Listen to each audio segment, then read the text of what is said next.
السلام علیکم جی، کیا حال چال ہے آپ سب لوگوں کے؟ میں امید کرتی ہوں کہ آپ سب بالکل ٹھیک ہوں گے، خیریت سے ہوں گے۔ ناول بخت بائی مہرالنساء شاہ میر کی یہ 24ویں قسط ہے۔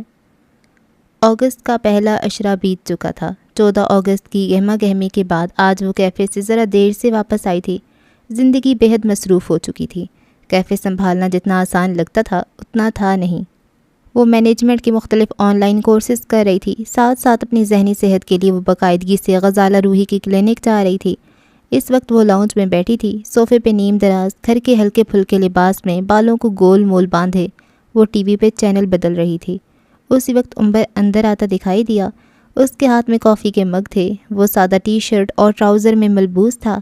حالے کے ساتھ بیٹھتے ہوئے اس نے کافی کا مگ اسے تھمایا۔ شمس مجھے 3 دن کے لیے کوئٹہ بھیج رہا ہے، اس نے بات کا آغاز کیا۔ میرا ایک دوست بھی ہے وہاں، اس کی شادی بھی ہے، سوچ رہا ہوں چلا جاؤں۔ وہ حالے کو دیکھتے ہوئے کہہ رہا تھا۔ چلے جاؤ، اچھا وقت گزرے گا۔ وہ تھکن زدہ تھی۔ عمر نے غور سے اس کو دیکھا۔ وہ کتنی تھکی ہوئی تھی، اپنی وسعت سے زیادہ بوجھ اٹھانے والا بوجھ اس کے لیے بھاری تھا۔ آپ ساتھ چلیں گی؟ وہ نہیں جانتا تھا اس نے یہ پیشکش کیوں کی۔ حالے فوراً سیدھی ہو بیٹھی، آنکھیں چمک اٹھیں۔ لیکن میں تو انوائٹڈ نہیں ہوں۔ اگلے ہی لمحے اس کی ساری خوشی ماند پڑ گئی تھی۔ عمر کا دل کیا تھا اپنا سر پیٹ لے۔ بی بی کاغذی ہی صحیح، میں آپ کا شوہر ہوں، اگر میں انوائٹڈ ہوں اس کا مطلب ہے آپ ہی انوائٹڈ ہیں۔ وہ جل کر بولا تو حالے کھل کر مسکرائی۔ صحیح کہہ رہے ہو، لیکن نہیں۔ وہ ایک بار پھر مایوس ہوئی۔ کیفے کا کیا ہوگا؟ کیفے میں تو جیسے لوگوں کا جمع غفیر رہتا ہے نا، گنتی کے 4 لوگ تو آتے ہیں۔ اس نے طنز کیا۔ کل 6 آئے تھے۔ اچھا؟ وہ بھڑک گئی، ساتھ وہ دونوں ہنس پڑے۔ اس نے بات ہی ایسی کہی تھی۔ دراصل کیفے کے سامنے والی سڑک پہ کچھ کنسٹرکشن کا کام ہو رہا تھا اور لوگوں کو 2-3 دن سے آنے میں دقت ہو رہی تھی۔ پھر کیا خیال ہے، چلیں گی؟ صبح فجر کے بعد نکل رہا ہوں میں، عمر نے کہتے ساتھ کافی کا مگ ہونٹوں سے لگایا۔ کس حیثیت سے، بیوی یا پھر دوست؟ وہ مسکراہٹ دبا کر بولی۔ سہیلیاں میری اور بھی بہت ہیں، چلنے تو بیوی بن کر چلیں۔ ہارون اور حسن کو بھی لے چلیں، وہ بھی میرے ساتھ گھوم لیں گے۔ وہ آگے کو کر اشتیاق سے پوچھ رہی تھی۔ اتنے دنوں بعد وہ کہیں جائے گی، یہ خیال ہی دل خوش کر رہا تھا۔ ہرگز نہیں، عمر فوراً سے پہلے بولا تھا۔ وہ ہارون تو پھر بھی برداشت ہو جاتا ہے، لیکن آپ کا عذاب بھائی ہرگز بھی نہیں۔ وہ بولتی بھی اٹھا تھا۔ تم تو خواہ مخواہ میرے لوگوں سے جلتے ہو، اللہ جانے تمہیں اس بچے سے کیا بیر ہے؟ حالے خفگی سے بولی۔ عمر نے اس کو ایسے دیکھا جیسے اس کا دماغ چل گیا ہو۔ جی بالکل بچہ ہے وہ تو، میں تو کہتا ہوں اس جیسے 2-4 بچے اور پیدا ہو گئے تو دنیا والے بچوں سے خوف کھائیں گے۔ وہ بڑبڑاتا باہر چلا گیا۔ اس کے پیچھے حالے نے فون اٹھا لیا تھا اور اب وہ کوئی نمبر ڈائل کر رہی تھی۔ کچھ دیر بعد وہ اپنے کمرے میں تھی۔ حسن اور ہارون اس کے بیڈ پہ بیٹھے تھے۔ ہارون اس کا میک اپ اور باقی کاسمیٹکس کی چیزیں چھوٹے بیگ میں ڈال رہا تھا۔ حسن منہ بسورے بیٹھا تھا۔ حالے الماری میں منہ دیے کھڑی تھی۔ حالے مجھے بھی لے جاؤ نا پلیز، وہ منت کرتے ہوئے بولا۔ تمہارا کیا کام وہاں؟ وہ دونوں جا رہے ہیں، تم اچھے لوگوں کے ساتھ۔ ہارون نے اس کو گھرکا تھا۔ اسی وقت عمر بھی اندر آیا۔ سامان پیک ہو گیا تو دے دیں، اس نے حالے کو آواز دی۔ حسن نے چمکتی آنکھوں سے اسے دیکھا۔ عمر، میں تمہارا بھائی ہوں، مجھے بھی لے جاؤ۔ صبح میرے سر پہ کوئی بھاری پتھر نہیں لگا جو تمہیں ساتھ لے جاؤں۔ عمر نے ہاتھ جھلایا۔ حالے نے بھی اب الماری سے سر نکالا تھا اور 2 بیگز جو اس نے الماری کے ساتھ رکھے تھے ان کی جانب اشارہ کیا۔ یہ سامان ہے، رکھ دو گاڑی میں، وہ مصروف سی کہہ رہی تھی۔ حسن کی بے چارگی والی شکل۔ ہارون اور بنگلے کو چھوڑ کر وہ دونوں فجر کے وقت کوئٹہ کے لیے روانہ ہو گئے تھے۔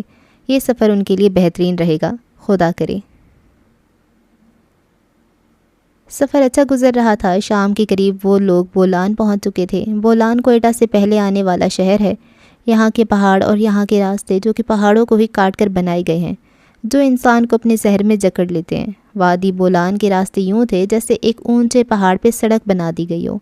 صاف ستھری پکی سڑک، بل کھاتے روڈ، اور پھر روڈ سے اگر نیچے کی جانب گردن جھکا کر دیکھو تو پتھروں کے اوپر بہتا پانی۔ جب اس پانی پہ دھوپ پڑتی تھی تو پتھر نمایاں ہونے لگتے تھے۔ یہ ایسا خوبصورت منظر ہوا کرتا ہے کہ تمہاری آنکھیں اس منظر کو تکتی رہیں۔ وادی بولان کی خاص بات یہ بھی ہے کہ جب آپ یہاں سے سفر کر رہے ہوں گے تو آپ کو ایسا لگے گا جیسے آپ کے کان سن ہو گئے ہوں، جیسے آوازیں ٹھیک طرح سے سنائی نہ دے رہی ہوں۔ اس کی وجہ یہ ہے کہ وادی بولان اونچائی کی طرف ہے اور یہاں ہوا کا دباؤ بہت زیادہ ہے۔ اگر آپ کسی نارمل ہوا کے دباؤ والی جگہ سے یہاں آ جاتے ہیں تو کچھ پل اپنے کانوں کو سن ہوتا پائیں گے اور آوازوں کا راستہ مکمل طور پہ ختم نہ صحیح لیکن دھندلا ضرور ہو جائے گا۔ اس وقت عمر حیات کی گاڑی بولان کی اونچے راستوں پہ دوڑ رہی تھی۔ ہلکی ہلکی بوندا باندی نے ہوا میں خنکی پیدا کر دی تھی۔ حالے نے ہاتھ بڑھا کر میوزک آف کر دیا کیونکہ آواز صحیح سے نہیں آ رہی تھی، اور عمر نے وجہ بھی بتا رکھی تھی۔ مغرب میں ابھی خاصا وقت تھا، ایسے میں سورج کی روشنی جب گھاٹی سے نیچے پتھروں والے پانی پہ پڑ رہی تھی تو ایک سنہری سی روشنی پیدا ہو جاتی تھی۔ حالے محو سی اس منظر کو دیکھ رہی تھی۔ یہاں آ کر سگنلز بھی کام کرنا چھوڑ دیتے تھے۔ ذرا آگے جا کر ایک جگہ عمر نے گاڑی روک دی۔ حالے نے گردن نیچے کر کے دیکھا، دور کہیں سے ایک بورڈ نظر آیا، پیر غیب۔ اس نے جھمبے سے نام دہرایا، پھر عمر کو دیکھا۔ ڈونٹ ٹیل می تم منت مرادوں پہ یقین رکھتے ہو۔ عمر ہنس دیا۔ صبح سے لے کر اب تک وہ کئی بار ایسے کھل کر ہنسا تھا، شاید وہ اس سفر سے خوش تھا۔ یہاں ایک بہت خوبصورت جگہ ہے، آئیں آپ کو دکھاؤں؟ وہ بولتے ہوئے اپنی گاڑی سے اتر آیا۔ حالے بھی اتر کر نیچے آئی۔ آوازیں اب ذرا واضح ہونے لگی تھیں، کانوں میں بجتی گھنٹیاں اب کم ہوئی تھیں۔ وہ اسی لیے آگے بڑھتا گیا۔ بولان میں سڑک سے نیچے اتر کر پانی کی طرف جانا مشکل نہیں ہوتا۔ پہلی وجہ یہ کہ اونچائی زیادہ نہیں ہوتی، دوسری وجہ یہ کہ راستہ اتنا مشکل نہیں ہوتا۔ پتھر یوں پھیلے ہوئے ہوتے ہیں کہ انسان بآسانی نیچے گھاٹی تک جا سکتا ہے، بس پتھروں پہ چل کر پیر ذرا دکھ جاتے ہیں۔ یہ کوئی چھوٹے چھوٹے نوکیلے پتھر نہیں ہوتے، یہ ہتھیلی جتنے موٹے موٹے پتھر ہوتے ہیں۔ بولان سے لے کر کوئٹہ تک ان پتھروں کی بہتات تھی۔ وہ اس کے ساتھ چلتی ہوئی نیچے آئی۔ پیر تک جانے کا راستہ کہاں تھا وہ نہیں جانتی تھی، لیکن جہاں اسے عمر لایا تھا یہ کوئی الگ ہی جگہ تھی۔ بے اختیار اس کے منہ سے واہ نکلا تھا۔ منظر کچھ یوں تھا کہ چاروں جانب پہاڑ ایک گولائی کی صورت تھے، پہاڑوں کے اوپر چھوٹے چھوٹے سبز درخت تھے اور ان پہاڑوں سے پانی کا چشمہ پھوٹتا تھا، ایک جانب سے نہیں، 3 مختلف جگہوں سے۔ وہی پانی جب نیچے گرتا تھا تو سبز درختوں کا عکس اس میں پڑتا تھا، جو کہ اس پانی کو سبز دکھاتا تھا، اور کبھی کبھی نیلا بھی۔ یوں لگتا تھا جیسے پانی سبز اور نیلا سا ہو کر ایک دائرہ سبز ایک دائرہ نیلا۔ پانی گرنے کا شور سارے علاقے میں پھیلا ہوا تھا۔ یہ وجہ تھی جو میں فلائٹ سے نہیں لایا آپ کو، ورنہ آپ بولان میں اپنے کان بند ہوتے کیسے محسوس کرتی؟ وہ حالے کے عقب میں کھڑا پانی پہ نگاہیں جمائے کہہ رہا تھا، پیر غائب کا پانی گرنا کیسے دیکھ پاتی ہیں آپ؟ تم نے اچھا ہی کیا، میں نے بہت انجوائے کیا ہے، سارا سفر خوبصورت تھا۔ حالے نے تائید کی، لیکن وہ رکی، پھر نیچے بیٹھ کر پانی میں پیروں کو ڈبو دیا۔ مجھے کانوں کے بند ہونے سے بڑی کوفت ہوئی تھی۔ اس نے برا سا منہ بنایا۔ وہاں کے مقامی لوگ بھی یہیں تھے، شاید وہ پیر سے دعا لے کر آ رہے تھے۔ لوگوں کا ہجوم کم تھا، لیکن البتہ لوگ ضرور تھے۔ عمر اس کے ساتھ بیٹھ گیا۔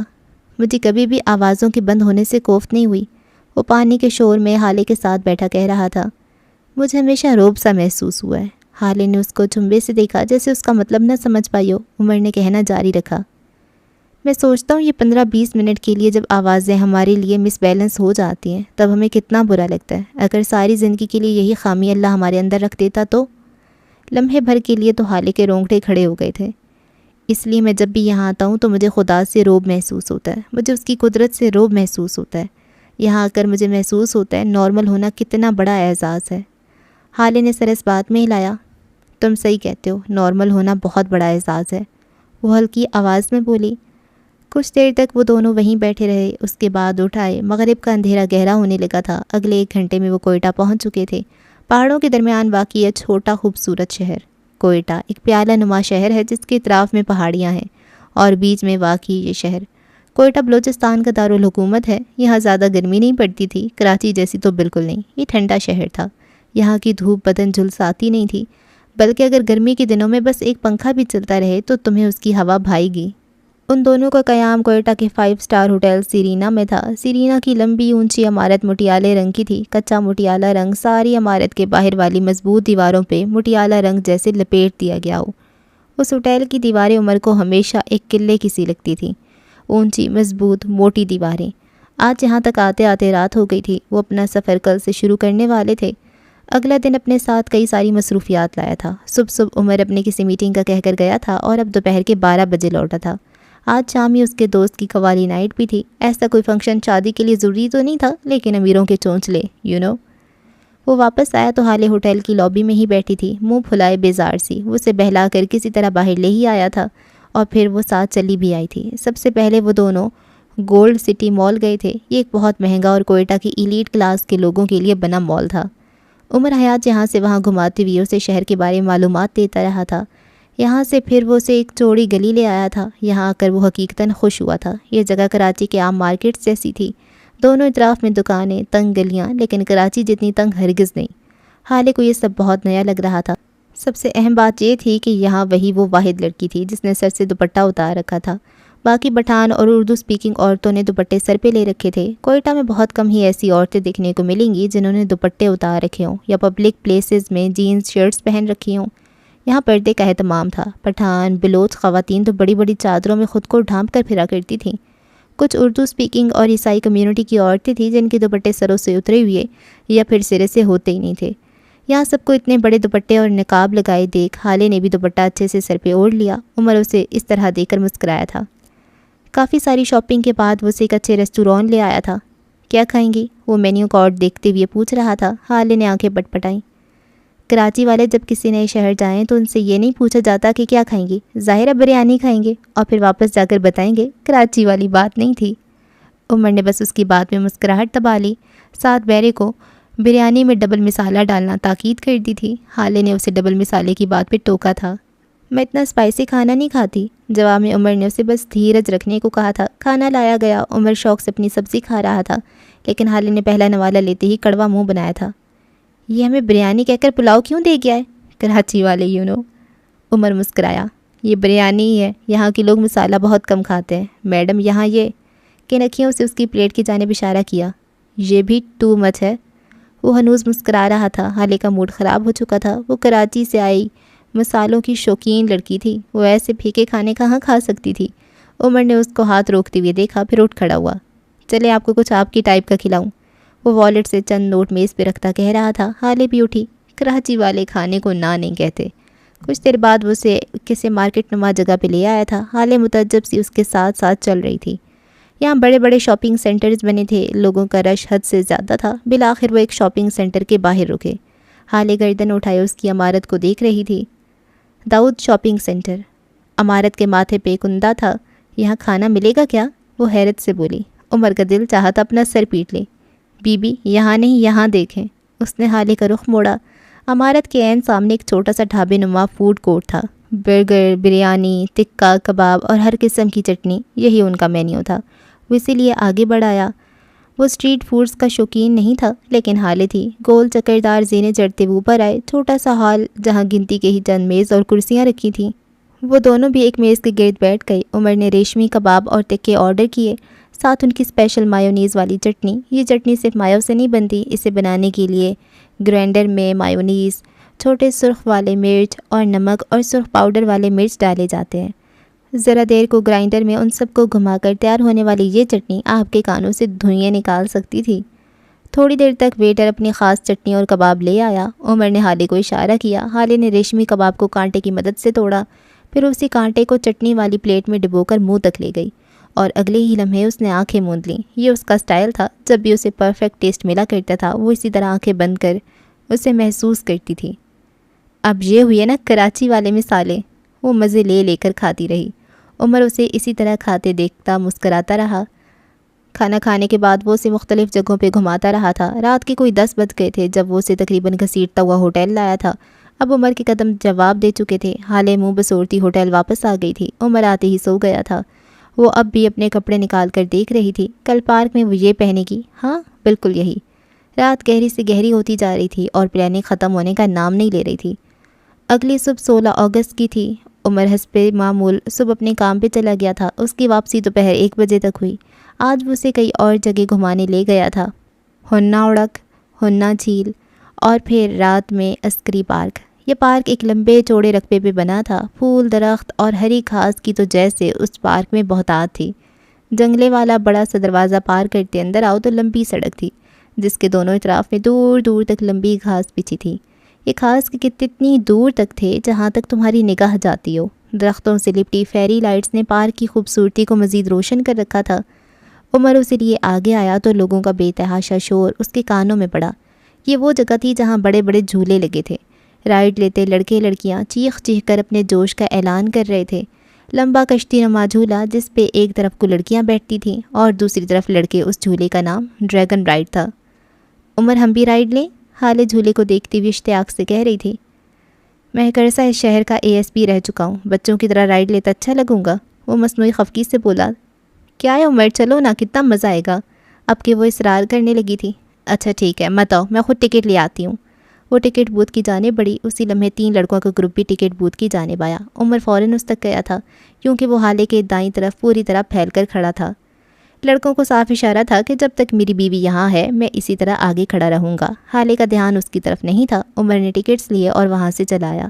لڑکے اب بھی مڑ مڑ کر حالے اور باقی آتی جاتی لڑکیوں کو دیکھ رہے تھے۔ عسکری پارک میں جھولوں پہ اتنا رش ہوتا ہے کہ آپ کو ٹکٹس لے کر بھی انتظار کرنا پڑتا ہے، کیونکہ جھولے کی طرف جانے والے زینے جو کہ ایک جانب مردوں کے لیے اور دوسری جانب سے عورتوں کے لیے تھے، وہاں پہلے ہی لوگ کھڑے رہتے ہیں۔ وہ کوئٹہ کا سب سے خوبصورت اور بڑا پارک ہے۔ عمر نے ذرا کی ذرا نظر ان لڑکوں پہ ڈالی اور پھر حالے کے ساتھ سے نکل کر عین اس کے سامنے کھڑا ہو گیا۔ لڑکے اس کی پشت کے پیچھے چھپ گئے۔ وہ حالے کے سامنے تھا، اب وہ اسے نہیں دیکھ سکتے تھے۔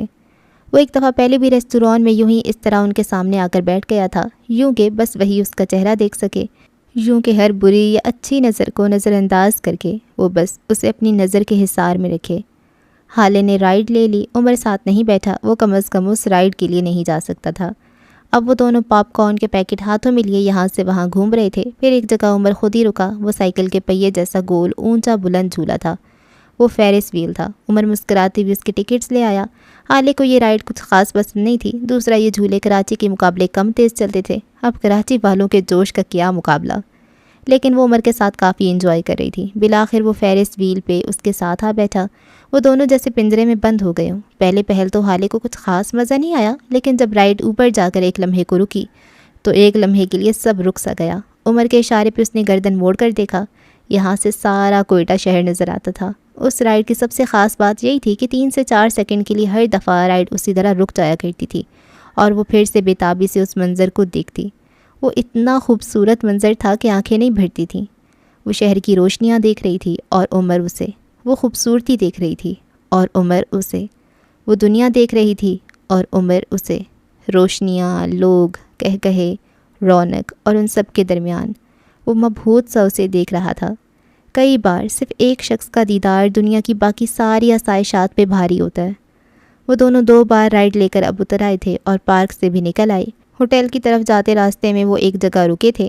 یہ ایک مصروف شاہراہ تھی، قطار در قطار بنے restaurant, ice cream shops, cafe, Pizza Hut. یہ شاہراہ اور اس کی روشنیاں آنکھوں کو خیرہ کرتی تھیں۔ وہ دونوں چائے کی غرض سے ایک چھوٹے سے کیفے چائے کدا چلے آئے تھے۔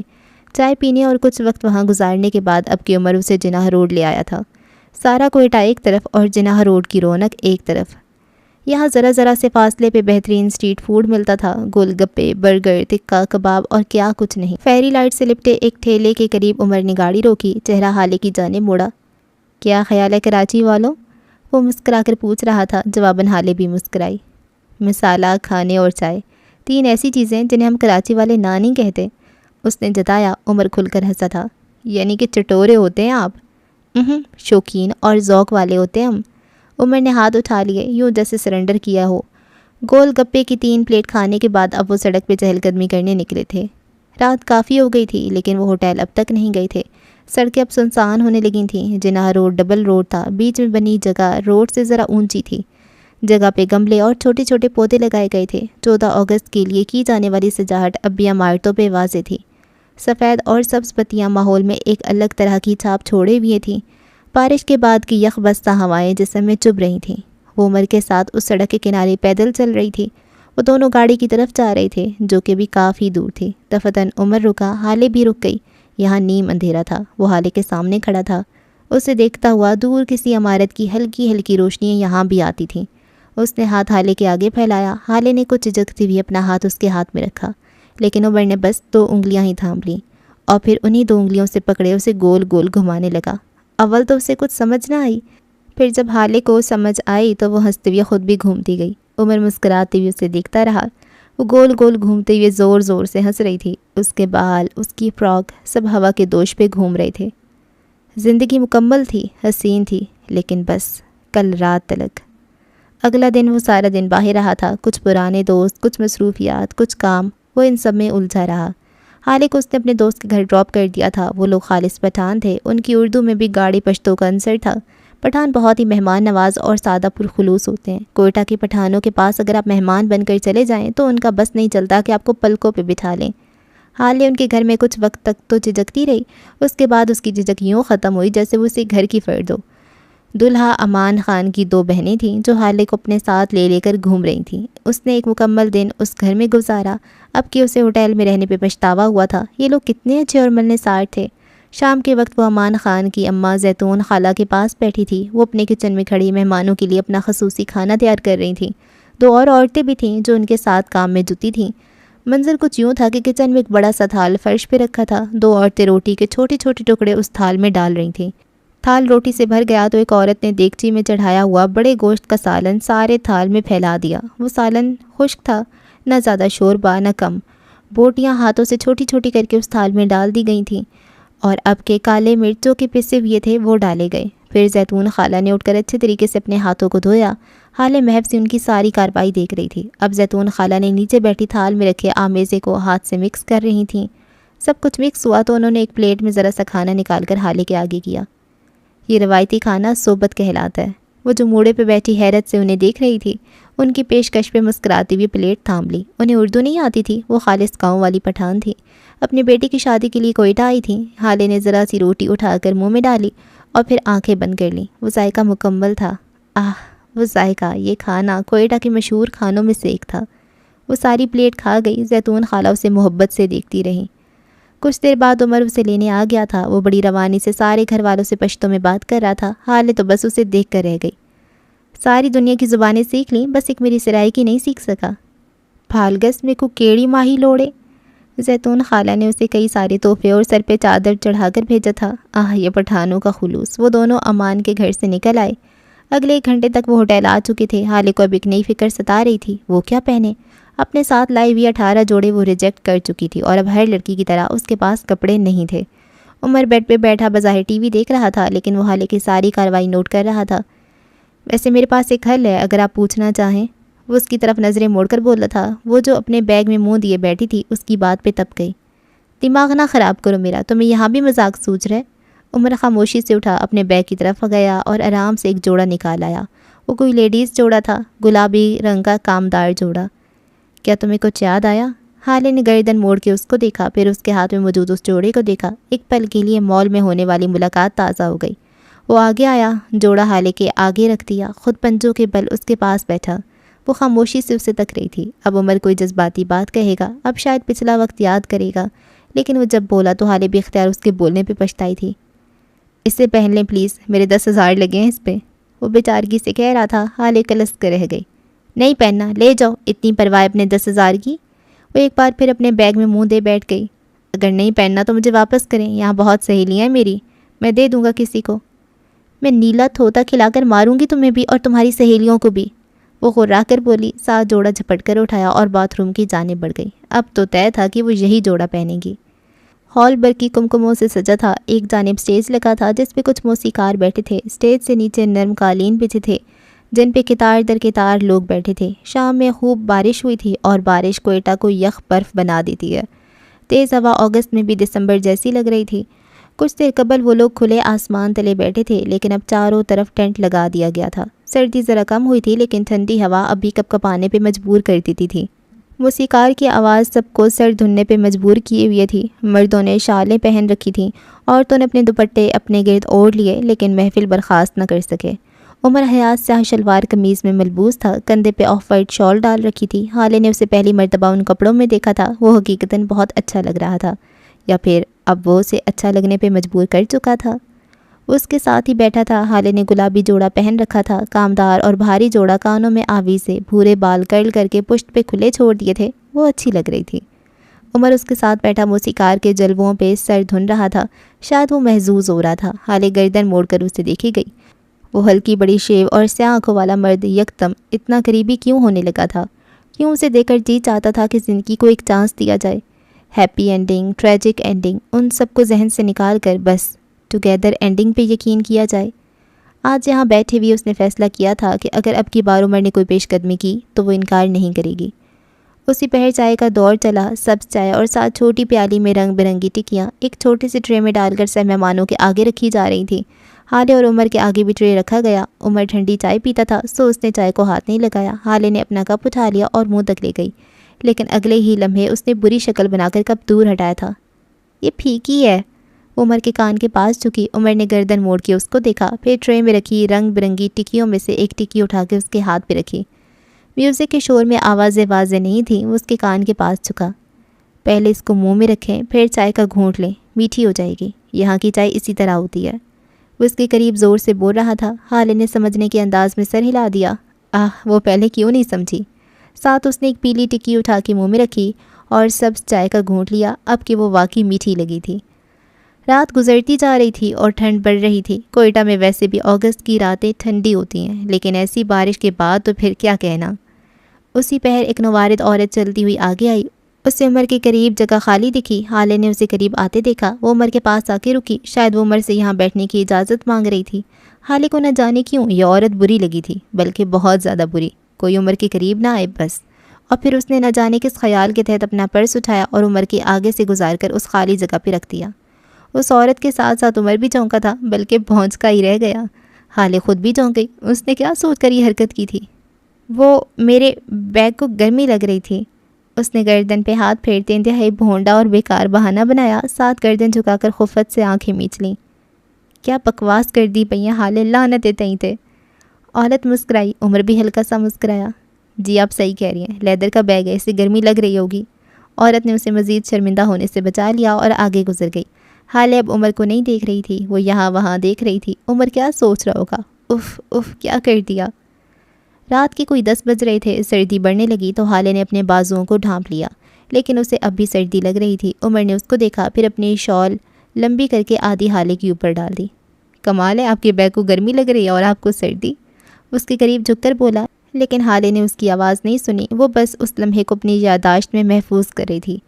برقی کمکموں کی روشنی میں، کھانے کی خوشبو کے درمیان، سبز چائے کے چلتے دور، یخ بستہ ہواؤں کی سنگت، جا چکی بارش اور مدھم موسیقی کے حصار میں اس پہ یہ ادراک ہوا کہ یہ سب بیکار ہے۔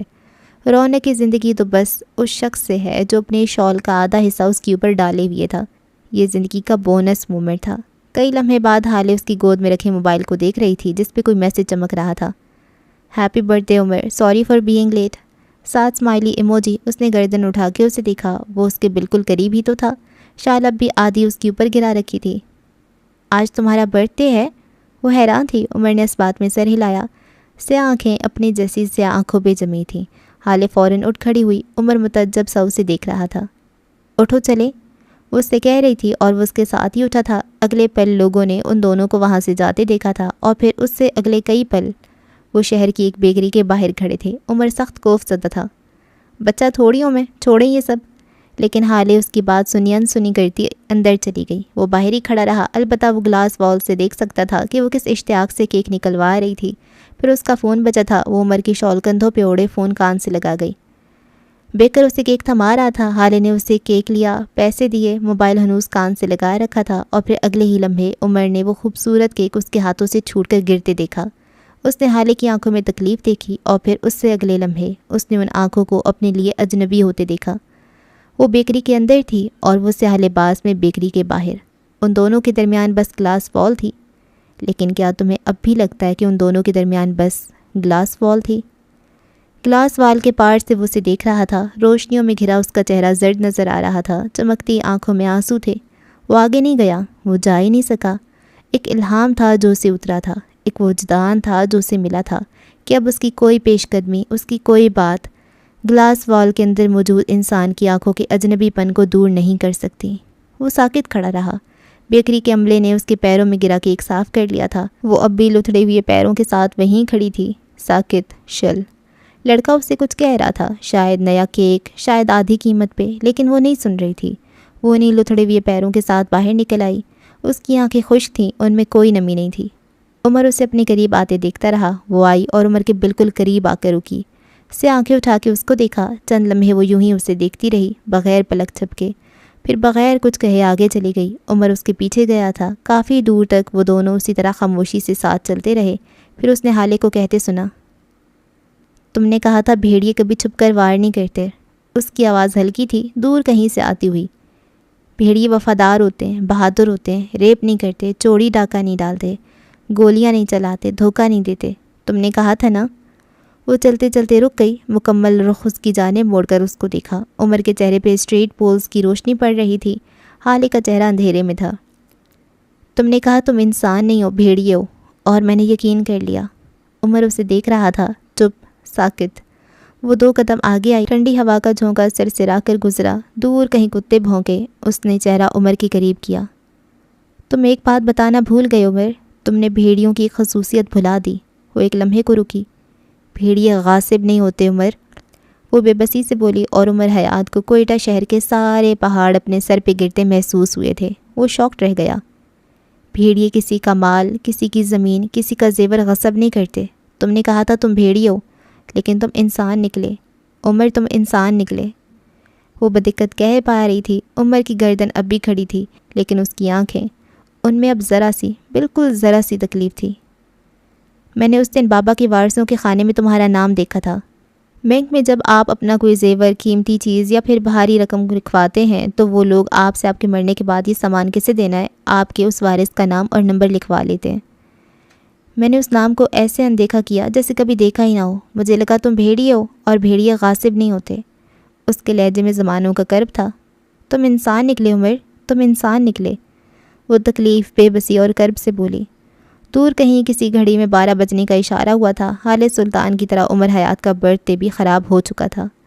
وہ چند پل سرخ آنکھوں کے ساتھ اسے دیکھتی رہی۔ شاید عمر کچھ کہے، شاید وہ جھٹلا دے، شاید وہ کوئی بات کرے۔ اس کی باتوں پہ تو اعتبار آ جایا کرتا تھا، شاید وہ روکے۔ اس کے رک جانے پہ تو وہ رک جایا کرتی تھی۔ پھر وہ چلی گئی۔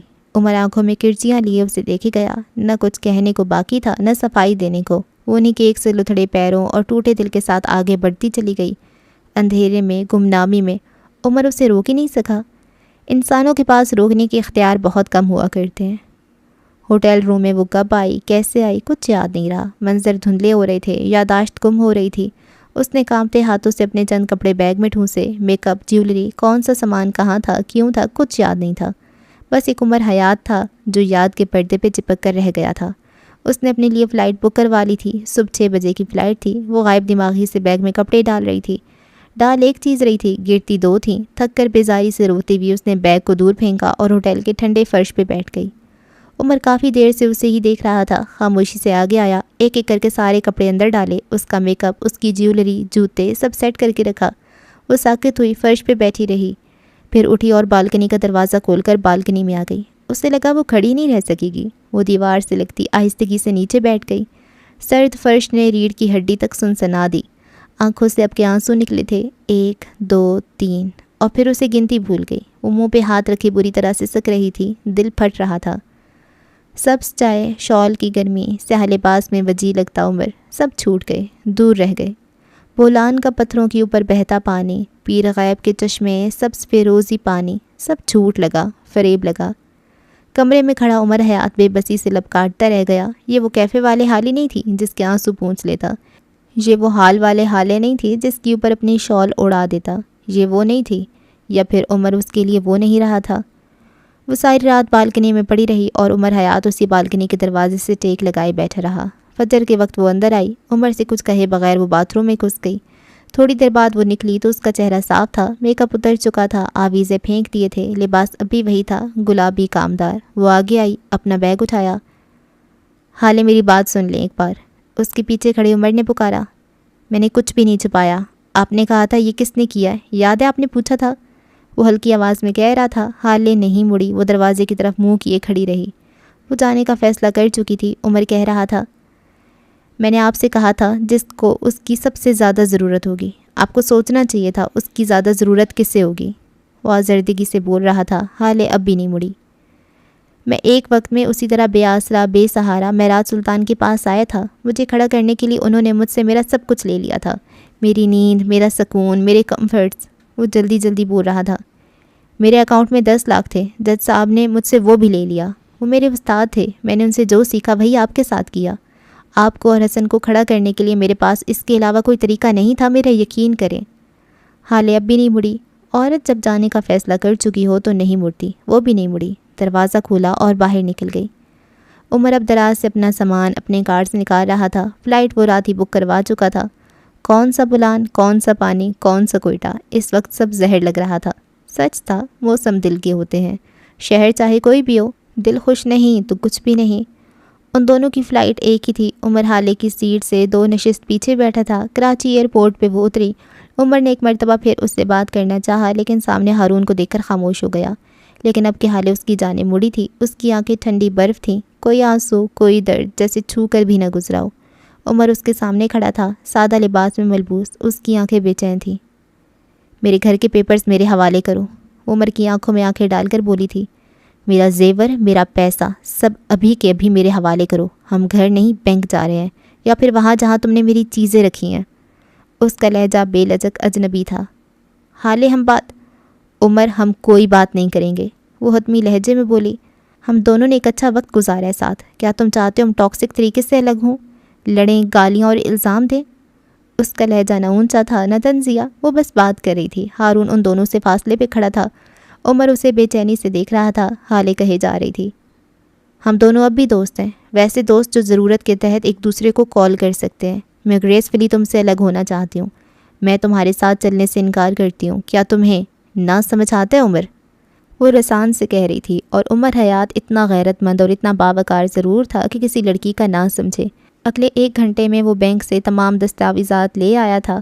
کراچی کے ایک پوش علاقے میں بنی وہ کوٹھی اب حالے کی تھی، اس کے باپ کی جاگیر۔ اس کا حصہ، جو رقم اس کے باپ کے اکاؤنٹ سے نکلی تھی، اس سے حالے نے عمر سے لیا قرضہ ادا کر دیا۔ سارا دن ساری شام ہارون اور حسن اس کے سر کھپاتے رہے، لیکن اس کی ایک ہی رٹ تھی، عمر کے ساتھ نہیں رہنا مطلب نہیں رہنا۔ وہ دونوں گھر سیٹ کروا کے خود بھی ایک کمرے میں سونے چلے گئے تھے۔ حالے اوپری منزل پہ ایک کمرے میں تھی۔ ایک ہی دن میں وہ تمام قرضہ اتار چکی تھی، اس کا زیور آزاد تھا، اپنا بقایا زیور اور پیسہ بھی اسے مل گیا تھا۔ وہ ایک بار پھر ایلیٹ کلاس کی شہزادی تھی، لیکن ان سب کے بدلے ہاتھ سے عمر گیا تھا۔ یہ خسارہ عمر بھر کا تھا۔ لیل کے فلیٹ کا دروازہ ایک دھاڑ سے کھلا تھا۔ سرخ ببو کا چہرہ لیے عمر حیات اندر آیا تو اس کا جی چاہا تھا سارے گھر کو آگ لگا دے۔ لیل کہاں ہو؟ لیل میں بتا رہا ہوں 2 منٹ میں یہاں آؤ، وہ اپنی پوری آواز کے ساتھ چلا رہا تھا۔ لیل اس کی آواز سن کر اپنے کمرے سے نکل آئی۔ عمر ایک جست میں اس کے قریب پہنچا تھا اور اس کا بازو پکڑا۔ اگر تم جان ہی گئی تھی اس سب کے پیچھے میں ہوں تو اپنا منہ بند نہیں رکھ سکتی تھی؟ وہ دانت پیس کر غرایا۔ لیل نے بس ایک لمحہ لیا تھا بات ڈیکوڈ کرنے میں، اور پھر ایک جھٹکے سے اپنا بازو چھڑوایا۔ اور میں کب سے تمہیں بتا کر ڈیل کرنے لگی ہوں الفا عمر؟ اس نے سکون سے پوچھا تھا۔ اس کی آنکھیں سخت تھیں، جیسے وہ بخشے گی اسے بھی نہیں۔ عمر کو مزید تیش چڑھا۔ بکواس بند کرو تمہیں آخر کیا ضرورت تھی اسے بتانے کی؟ کیا تم ایک بار، صرف ایک بار مجھے اعتماد میں نہیں لے سکتی تھی؟ اس کا غصہ کسی طور کم نہ ہوتا تھا۔ نہیں، مجھے تمہیں اعتماد میں لینے کی ضرورت نہیں تھی، کیونکہ یہ میرا کام ہے۔ وہ گردن اٹھائے اس کی آنکھوں میں آنکھیں ڈال کر بولی، اور میں اپنے کام میں اپنے باپ کی ڈیٹیل بھی دے سکتی ہوں، کسی سے پوچھنا، کسی کو بتانا یہ میری جاب نہیں ہے۔ عمر نے بیزاری سے ہاتھ جھلایا۔ لیل نے اس کا بازو پکڑ کر سیدھا کیا جیسے کہہ رہی ہو، مجھے سنو عمر حیات، تم نے میری بیسٹ فرینڈ کو اریسٹ کیا، کیا میں نے کبھی پوچھا کیوں؟ کیا میں نے کبھی کہا کہ تمہیں مجھے اعتماد میں لینا چاہیے تھا؟ میں نے یہ سب نہیں کیا عمر، کیونکہ ہماری جاب میں دوستی، دشمنی، امیری، غریبی کچھ نہیں دیکھا جاتا۔ حالے نے مجھے ایک کام کہا اور میں نے کر دیا۔ اگر یہ سب میرے باپ نے کیا ہوتا تو میں اپنے باپ کی ڈیٹیل بھی دے دیتی، سمجھے؟ عمر نے اب سر پکڑ لیا تھا اور دھم سے آ کر صوفے پہ گرا۔ کچھ سمجھ نہیں آ رہا، کیا کروں، بہت بڑی غلطی ہو گئی ہے، وہ اپنے آپ سے بڑبڑا رہا تھا۔ حالے کسی اور گھر میں اکیلی رہے گی، یہ خیال ہی اس کے لیے سہانے روح تھا۔ وہ چیخنا چلانا چاہتا تھا، چیزیں توڑنا چاہتا تھا، اسے خود کو ریلیکس کرنے کے لیے کچھ نہ کچھ تو کرنا تھا۔ اس نے ایک نظر اوپن کچن کی جانب دیکھا، پھر بازو فولڈ کرتے ہوئے اٹھا۔ اسے یہاں سے بھی برتنوں سے بھرا ہوا سنک نظر آ رہا تھا۔ اپنے گھر کے برتن کیوں نہیں دھوتی تم؟ میرا گھر ہے، میرے برتن، نہیں دھوں گی، کیا کر لو گے؟ وہ تڑخ کر بولی تھی۔ نہیں دھوگی تو میں آ کر دھوں گا، میں تم جیسا پھوڑ اور گند میں رہنے والا انسان نہیں ہوں۔ کیا یہ کوئی کہنے والی بات تھی؟ کیا یہ کوئی جھگڑا تھا؟ وہ اب پانی کی دھار کے نیچے میلے برتنوں کو رگڑ رگڑ کر دھو رہا تھا۔ لیل اب بھی سرخ چہرے اور دبے غصے کے ساتھ اپنے صوفے پہ بیٹھی تھی۔ وہ برتن دھو کر اٹھا، اب وہ کافی بہتر تھا۔ لیل پہ غصہ کرنا اپنا ایک فضول عمل لگا۔ اس نے ایک نظر لیل کو دیکھا، وہ روٹھی بیٹھی تھی، جانتا تھا اب جب تک وہ عمر سے لڑ نہیں لیتی اس کا غصہ ختم نہیں ہوگا۔ عمر نے آس پاس دیکھا، سارا گھر آج صاف تھا۔ وہ خاموشی سے کچن میں رکھا کوڑا دان اٹھا لایا اور سارا کا سارا لاؤنج میں پھینک دیا۔ لیل کے خون میں شرارے دوڑ گئے، وہ ایک جھٹکے سے اٹھی تھی۔ تو تمہاری جرت کیسی ہوئی؟ جانتے بھی ہو کتنی محنت سے صاف کیا تھا، تم ایسا کیسے کر سکتے ہو؟ وہ اس کے سامنے کھڑی غرا رہی تھی۔ عمر اسے چھوڑ کے دروازے کے پیچھے رکھے سوائپر لے آیا۔ لیل اس کے پیچھے چلا رہی تھی، اسے کوس رہی تھی۔ وہ جانتا تھا اب وہ بولتی رہے گی۔ عمر واپس آیا، اس کے ہاتھ میں سوائپر تھا، جھاڑو بھی۔ اس نے جھاڑو لیل کو تھمایا۔ لیل نے غصے سے جھپٹ کے اس کے ہاتھ سے جھاڑو لیا۔ تم ہوگے گند میں رہنے والے انسان، میں نہیں۔ اپنا گھر کب کیسے صاف کرنا ہے میں سب جانتی ہوں۔ وہ غصے سے کہتی نیچے جھک کر جھاڑو لگانے لگی۔ وہ جھاڑو لگاتی جاتی، عمر پیچھے سے سوائپر سے بچا کچا گند بھی صاف کر دیتا۔ کبھی کبھی اسے تپانے کو کچرا اچھال کر اس کی طرف پھینک دیتا، اور پھر لیل اتنا چیختی کہ پوری بلڈنگ سنتی تھی۔ لاؤنج تھا کتنا، شروع ہوتی ہی تو ختم ہو جاتا تھا۔ وہ اگلے چند منٹ میں سارا لاؤنج صاف کر چکے تھے۔ لیل اب صوفے کے نیچے فرش پہ بیٹھی تھی۔ عمر ہاتھ دھوتا آیا اور اس کے ساتھ جڑ کر بیٹھا۔ لیل دور ہو گئی، ناراض تھی وہ۔ عمر نے گہری سانس لی۔ لیل، وہ آہستگی سے پکارا۔ لیل نے کوئی جواب نہیں دیا۔ لیل، عمر نے ایک بار پھر پکارا۔ جواب اب بھی نہیں آیا۔ وہ انہی جھاڑو اور مٹی والے ہاتھوں کو دھوئے بغیر بیٹھی تھی۔ مجھے ایسا نہیں کرنا چاہیے تھا، میں غصے میں تھا، سوری۔ وہ نرمی سے معذرت کر رہا تھا۔ میں پھوڑ نہیں ہوں عمر، وہ چہرہ موڑے ہوئے بولی تو عمر کو اس کی آواز گیلی لگی۔ میں گند میں رہنے والی بھی نہیں ہوں۔ اب کی آواز روندی ہوئی تھی۔ عمر کو بے اختیار پچھتاوا ہوا، وہ لیل کو ہرٹ نہیں کر سکتا تھا۔ میں اپنا گھر، اپنا کچن اس دن گندا رکھتی ہوں جس دن تم آنے والے ہوتے ہو۔ اب کی اس کی سسکی ابھری تھی۔ کیا کروں بتاؤ، میرے پاس دوست نہیں ہیں، تمہاری طرح میرے پاس چند گنے چنے لوگ ہیں اور تم ان میں سب سے اوپر ہو۔ وہ چہرہ موڑے بری طرح رو رہی تھی۔ عمر بس اسے سنتا گیا۔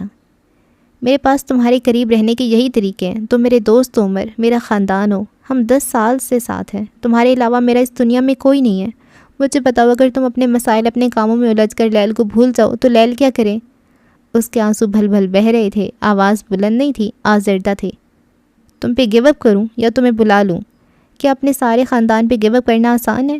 کیا اپنے دوست کو اپنے قریب رکھنے کے چند برتن گندے رکھنا، تھوڑا سا کچرا پھیلا دینا برا ہے؟ عمر چند لمحہ اس کے نیم رخ کو دیکھتا رہا، پھر گہری سانس لے کر بولا، نہیں، کچرا پھیلانا برا نہیں ہے، لیکن میری زندگی میں جو کچرے کے ٹرک پھینک دی ہے وہ برا ہے۔ لیل گیلے چہرے کے ساتھ ہنستی۔ خدا کی قسم لیل، تم نے میرے ساتھ ایسا ظلم کیا، ایسا کچرا پھیلایا ہے کہ اب عمر کیا، پوری میونسپل کمیٹی بھی صاف نہیں کر سکتی۔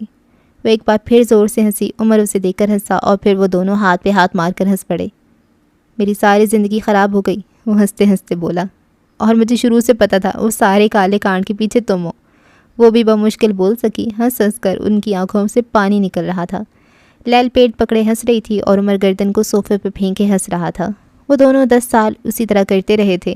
جب بھی ان کی مشکلات بڑھ جاتی تو وہ کہتے تھے چلو ہنسیں، اور پھر وہ دونوں بیٹھ کر کئی منٹ اسی طرح بے وجہ کہے لگاتے تھے۔ آج اتنے دن بعد تم پہلے والے الفا لگے ہو، تمہیں بہت مس کیا میں نے۔ کافی دیر بعد وہ بولی تھی۔ عمر نے گردن اس بات میں ہلائی۔ وہ وقت اچھا تھا نا لیل، تم، میں، سردار، جج صاحب، ہم سب کتنے خوش تھے۔ سب بدل گیا عمر، وہ یاسیت سے بولی۔ اگر کچھ نہیں بدلا تو تمہاری ماسیوں والی شکل۔ اور یہاں لیل کو لگا تھا وہ عمر کا سر پھاڑ کر کچھ غلط نہیں کرے گی۔ یہ انسان بیٹھے بیٹھے اتنا زہر کیسے اگل لیتا تھا؟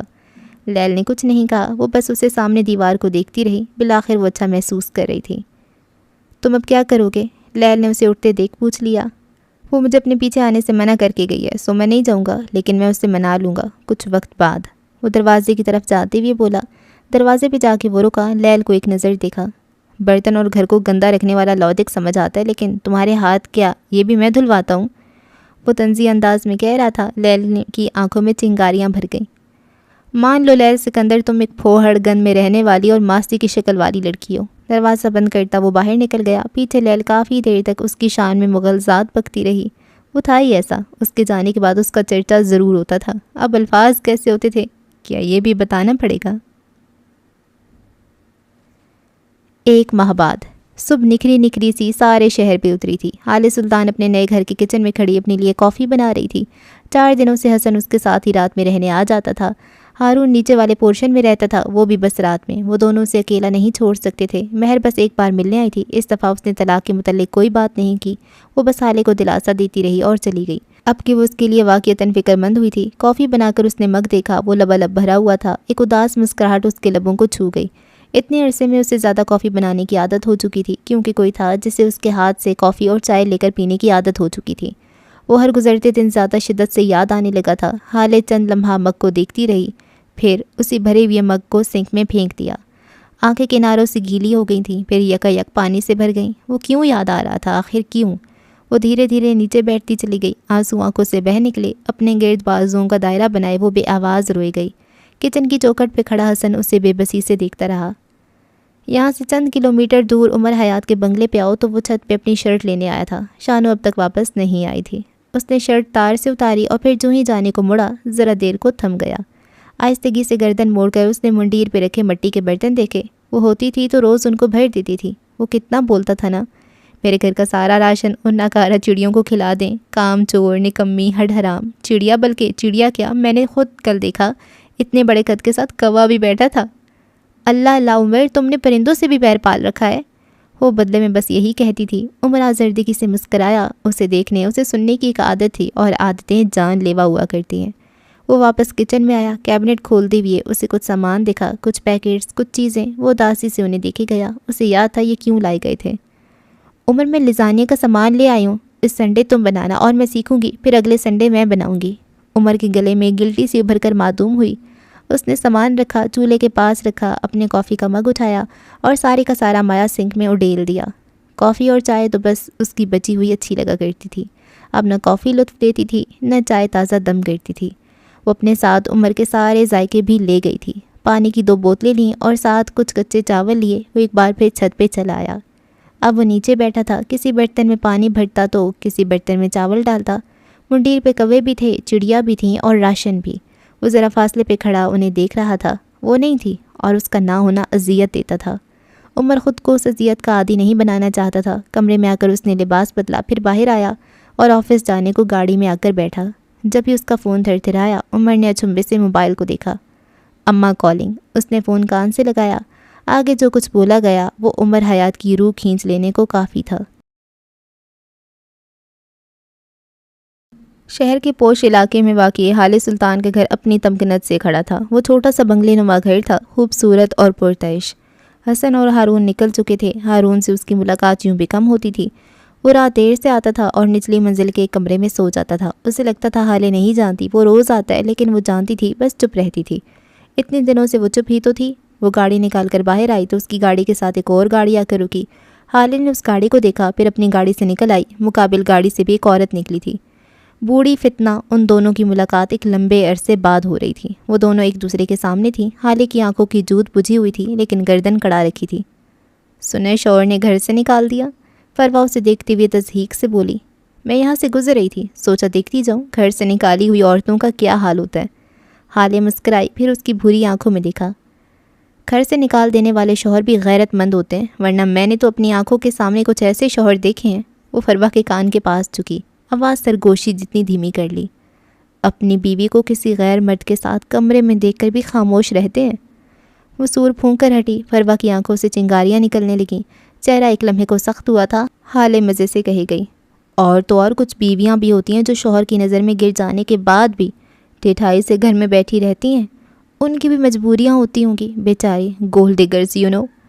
آخر میں اسے جیسے افسوس ہوا ہو۔ فروا کی رنگت جو کہ نچڑ چکی تھی، دماغ میں کچھ کلک ہونے پہ دوبارہ بحال ہوئی۔ ویسے میں نے سنا ہے تمہارا شوہر اس ریستوران میں لی جانے والی تمہاری اور اس کی تصاویر لینے والے آدمی کو ڈھونڈ رہا ہے۔ اب کے حالے کی آنکھوں میں بے چینی اتری تھی۔ ہسپتال جا کر نرسز سے بھی پوچھ کچھ کر رہا ہے؟ آپ کا اس معاملے سے کوئی تعلق؟ میرا ہی تو تعلق ہے، کیوں نہ میں تمہیں بتا دوں کہ وہ تمام تصاویر میرے موبائل سے لی گئی تھیں، اور یہ کہ وہ نرس اور ہسپتال کے انتظامیہ سے ساری فوٹیج اور اجازت نامہ نکلوانے کے لیے میری طاقت استعمال ہوئی ہے تو؟ وہ آنکھوں میں حقارت لیے حالے کو دیکھ رہی تھی۔ اس کا چہرہ سفید پڑ رہا تھا۔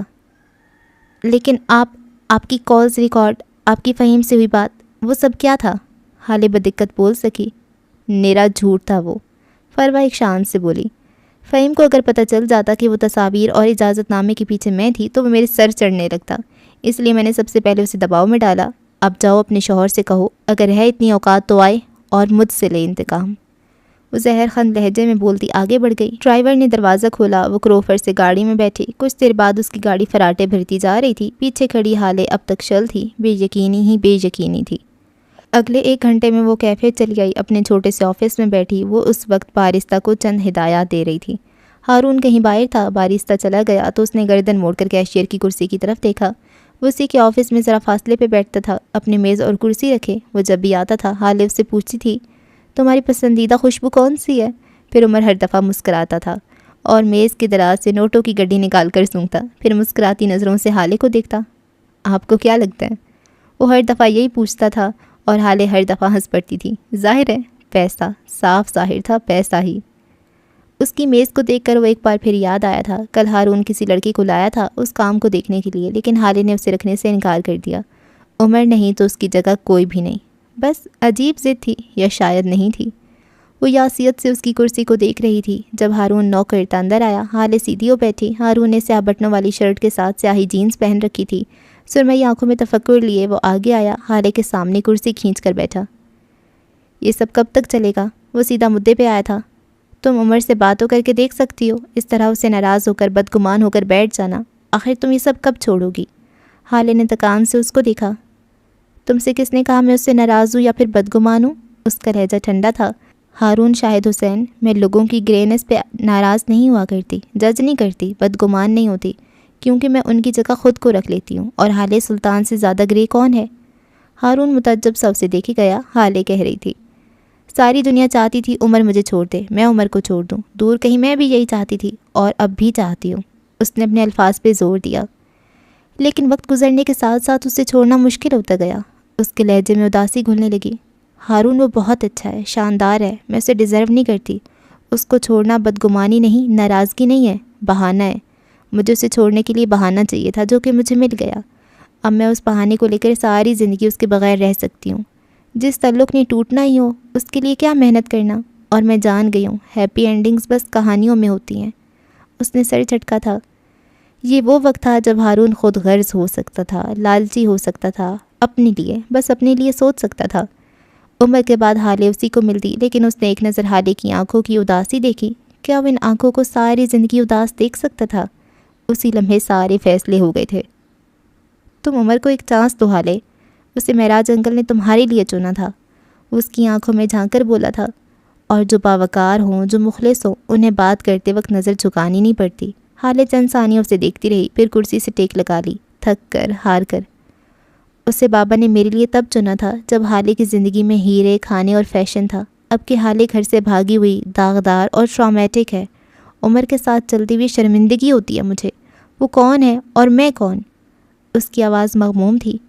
میں کوئی لو سیلف اسٹیم کی عورت نہیں ہوں، لیکن میں اپنا مقام جانتی ہوں۔ آج وہ میرے ساتھ خوش ہے، کل بیزار ہو جائے گا۔ کہانی کی ٹریجک اینڈنگز ہمیشہ میرا دل توڑ دیتی ہیں، اب کی بار دل نہیں توڑوانا۔ وہ کچھ اور بھی کہہ رہی تھی، لیکن ان دونوں کو یہاں چھوڑ کر اگر ہم عمر حیات کی طرف آئیں تو وہ کراچی کے ایک مشہور ہسپتال کی راہداریوں میں دیوانہ وار بھاگ رہا تھا۔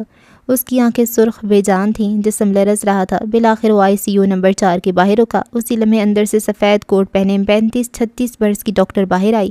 عمر کو دیکھ کے اس نے سمجھنے والے انداز میں سر ہلایا۔ آپ کے مدر کی کنڈیشن بہت خراب ہے، ہمیں سرجری کرنی ہوگی، آپ پیپر سائن کر دیں۔ وہ عجلت میں لگتی تھی۔ عمر کو لگا تھا کوئی اس کی روح کھینچ رہا ہے۔ اتنی تکلیف آج تک نہیں ہوئی تھی۔ وہ خود کو گھسیٹتے ہوئے ان کے ساتھ گیا تھا کہ اس پیپر پہ کیا لکھا تھا، سائن کہاں کرنا تھا، اسے کچھ سمجھ نہیں آ رہا تھا۔ اس کے ہاتھ لرز رہے تھے، دل بند ہو رہا تھا۔ اسے لگا تھا وہ اپنی اسی بھاری جسامت سمیت بے ہوش ہو کر گرے گا۔ آج تک اپنی ماں کو تکلیف میں دیکھا تھا، آج اسی ماں کے لیے خود تکلیف میں تھا۔ ڈاکٹر نے سائن لیے اور جب وہ جانے کے لیے مڑی تو عمر حیات نے آہستگی سے ان کے دونوں ہاتھ پکڑ لیے۔ نہ اس وقت وہ عورت تھی، نہ وہ مرد، وہ بس ڈاکٹر تھی اور عمر مریض کا واحد خاندان۔ میری ماں، اس کے لبوں سے بدقت نکلا تھا۔ میں نے ان کے ساتھ غلط کیا ہے، بہت غلط۔ وہ ان کے ہاتھ پکڑے سر جھکا کر کہہ رہا تھا۔ آنکھیں رونا چاہتی تھی لیکن وہ نہیں رویا، سارے آنسو دل پہ گر رہے تھے۔ اس کا چہرہ سفید پڑ چکا تھا، آنکھیں شوقی مردہ تھیں۔ پلیز ان کو مرنے مت دینا ڈاکٹر، وہ بے بسی بے چارگی سے بولا۔ حلق دکھ رہا تھا، ٹانگیں شل تھیں۔ ان کو زندہ رکھ لینا پلیز۔ ڈاکٹر نے اس کے ہاتھ تھپکے اور باہر نکل گئی۔ اب کہ کوئی اور ڈاکٹر اندر آیا تھا، وہ عمر سے بل کے متعلق بات کر رہا تھا۔ عمر نے غائب دماغی سے اسے دیکھا، اسے کچھ سنائی نہیں دے رہا تھا، کان سن تھے، کوئی آواز سماعت کا حصہ نہیں بن رہی تھی۔ وہ بس ٹکر ٹکر ڈاکٹر کا چہرہ دیکھے گیا۔ سر میں آپ سے کہہ رہا ہوں بل جمع کرا دے تاکہ ہم ٹریٹمنٹ شروع کر سکیں۔ اب کی آوازیں واضح ہوئیں۔ عمر کا چہرہ خون چھلکانے لگا۔ وہ اسے کیبن سے نکال کر راہداریوں میں گھسیٹ لایا۔ اس نے راہداری میں ہی آس پاس گزرتے ڈاکٹرز کی پرواہ کیے بغیر اس آدمی کا گریبان پکڑ کے اسے دیوار سے لگایا۔ پیسے لوگے پہلے ہاں، تاکہ میں یہاں سے جاؤں اور تم میرے پیچھے میری ماں کو مار دو؟ وہ دبی دبی آواز میں غرایا۔ وہ اپنے حواسوں میں نہیں لگتا تھا۔ ڈاکٹر کھانسنے لگا تھا، لیکن عمر اسے چھوڑنے پہ تیار کہاں تھا۔ جمے ہوئے ہاتھ کے مکے ڈاکٹر کے چہرے پہ رسید کرتی ہوئی اس کے انداز میں پرانا غصہ تھا۔ تم لوگ یہی کرتے ہو، پہلے مجھے بھیج کر میرے جج صاحب کو مار دیا اور میری ماں کو مارنا چاہتے ہو۔ میں نہیں جاؤں گا، یہاں سے 1 انچ بھی نہیں ہلوں گا۔ میری اماں کو مارنے نہیں دوں گا تمہیں۔ وہ اب بلند آواز میں چیخ رہا تھا، چلا رہا تھا۔ کئی لوگوں نے اسے تھام رکھا تھا، ورنہ اب تک وہ ڈاکٹر کے ٹکڑے کر چکا ہوتا۔ کافی تگ و دو کے بعد وہ اسے ڈاکٹر سے دور ہٹا چکے تھے۔ عمر کی آنکھیں اب بھی سرخ تھیں، وہ زخمی شیر کی طرح سب کو گھور رہا تھا۔ اسی اثنا میں ایک عمر رسیدہ ڈاکٹر آتے دکھائی دیے، شاید کوئی انہیں بلا لایا تھا۔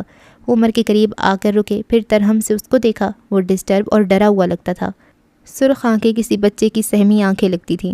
وہ عمر کے بالکل قریب آ کر رکے، اس کے کندھے پہ ہاتھ رکھا، پھر نرمی سے گویا ہوئے، دیکھیں سر، جس طرح آپ پولیس والے بغیر FIR کے کام نہیں کرتے، اسی طرح ہم بغیر پیمنٹ کے کام نہیں کرتے۔ لیکن میں یہاں سے گیا تو یہ میری ماں کو مار دیں گے، وہ بے بسی سے بولا۔ ڈاکٹر نے اس کی گردن پہ ہاتھ رکھا۔ آپ مت جاؤ، لیکن کسی کو بلا تو سکتے ہو نا، تب تک آپ کی ماں کا علاج میری گارنٹی پہ ہوگا۔ اب کی عمر کی آنکھوں کی بے چینی کم ہوئی، تنے اعصاب ڈھیلے پڑے، اس نے سر اس بات میں ہلا دیا۔ میں انتظام کرواتا ہوں، بس میری ماں کو بچا لیجیے۔ بوڑھے ڈاکٹر نے اس کا کندھا تھپکا۔ اب کی عمر ICU کے باہر ٹہلتی ہوئی ایک نمبر ڈائل کر رہا تھا۔ ہسپتال کی ٹھنڈی راہداریوں کو چھوڑ کر بینز بلاسم کے کونے والی میز کی طرف جاؤ تو ہارون شاہد کا فون تھر تھرایا تھا۔ اس نے کال پک کی۔ تمہارے پاس جتنے بھی پیسے ہیں سب ایک بیگ میں ڈالو اور 10 منٹ کے اندر اندر سٹی ہاسپٹل آؤ۔ خالص روبوٹک انداز۔ ہارون شاہد کی بھویں سکڑی تھیں۔ میں تمہارا، میری ماں ICU میں ہے ہارون۔ اب کہ اس کی آواز میں کچھ تھا کہ ٹھٹکا جائے۔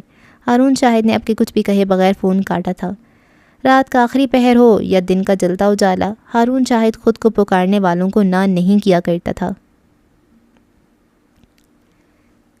فہیم مرزا کے گھر میں آج ملازمین کی خاصی چہل پہل تھی، وجہ آج شام ہونے والی ایک خاص پارٹی تھی۔ ایسے میں اگر ہم لان میں کام کرتے لوگوں کو چھوڑ اوپری منزل کی جانب آئیں تو دائیں جانب یاقوت مرزا کا کمرہ تھا، جس کا دروازہ دھکیل کر وہ ابھی اندر داخل ہوا تھا۔ اس کی آنکھیں سرخ تھیں، چال میں لڑکھڑاہٹ۔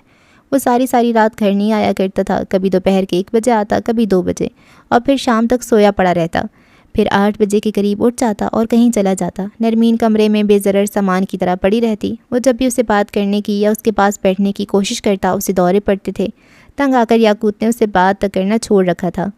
اس وقت بھی وہ اپنے کمرے میں آیا تو نرمین بیڈ پہ کروٹ کے بل لیٹی تھی۔ AC آن تھا اور ہلکا اندھیرا۔ یاقوت نے ہاتھ مار کر سارے کمرے کو روشن کیا۔ وہ ہمیشہ کی طرح وجیح لگ رہا تھا۔ چند پل وہ اسی طرح کھڑے ہو کر نرمین کو دیکھتا رہا۔ جانے ایسا کیا تھا اس لڑکی میں کہ دل چاہتا تھا اس سے باتیں کی جائیں، اس کے قریب بیٹھا جائے، اس کی سنی جائے اور اپنی سنائی جائے۔ لیکن ایک وہ تھی۔ وہ گہری سانس بھرتا، چھوٹے چھوٹے قدم لیتا، اس کے قریب آ بیٹھا۔ تمہارا کیا پرابلم ہے نیرو؟ وہ نرمی سے استفسار کر رہا تھا۔ میں تمہارے ساتھ جتنا اچھا رہنے کی کوشش کرتا ہوں تم اتنا روڈ ہوتی ہو۔ تمہیں کیا لگتا ہے مجھے لڑکیوں کی کمی ہے؟ اب کہ وہ کوہنے کے بل اٹھ بیٹھی، سبز ویران آنکھوں سے یاقوت کو دیکھا اور پھر اس کی آنکھوں سے چند آنسو ٹوٹ کر گرے۔ وہ اسے دیکھے گئی، بغیر کچھ کہے دیکھے گئی۔ اب کچھ بولو بھی، تم مجھے بتاؤ نیرو، اگر تمہیں کچھ چاہیے، کچھ کہنا ہے، after all you are my wife. اس کی آواز بے حد نرم تھی، آنکھوں میں تفکر۔ شاید ہی کسی نے یاقوت کو اتنا نرم پہلے کبھی دیکھا ہو۔ کھنڈر زرد چہرہ، اندر کو دھنسی آنکھیں، وہ پجمردہ لگتی تھی۔ میرا قصور کیا تھا یاقوت؟ وہ بولی تو اس کی آواز کھوکھلی تھی، بے جان سی۔ میں نے تمہارا کیا بگاڑا تھا؟ کیا میں بھائی اور تمہارے درمیان آئی تھی؟ کیا میں نے کبھی تمہارے ساتھ کچھ برا کیا تھا؟ کیا میں وہی نہیں ہوں جو بچپن سے تمہارے زخموں پہ مرہم رکھا کرتی تھی؟ میں نے تو کبھی تمہیں ہرٹ نہیں کیا۔ کیا کبھی؟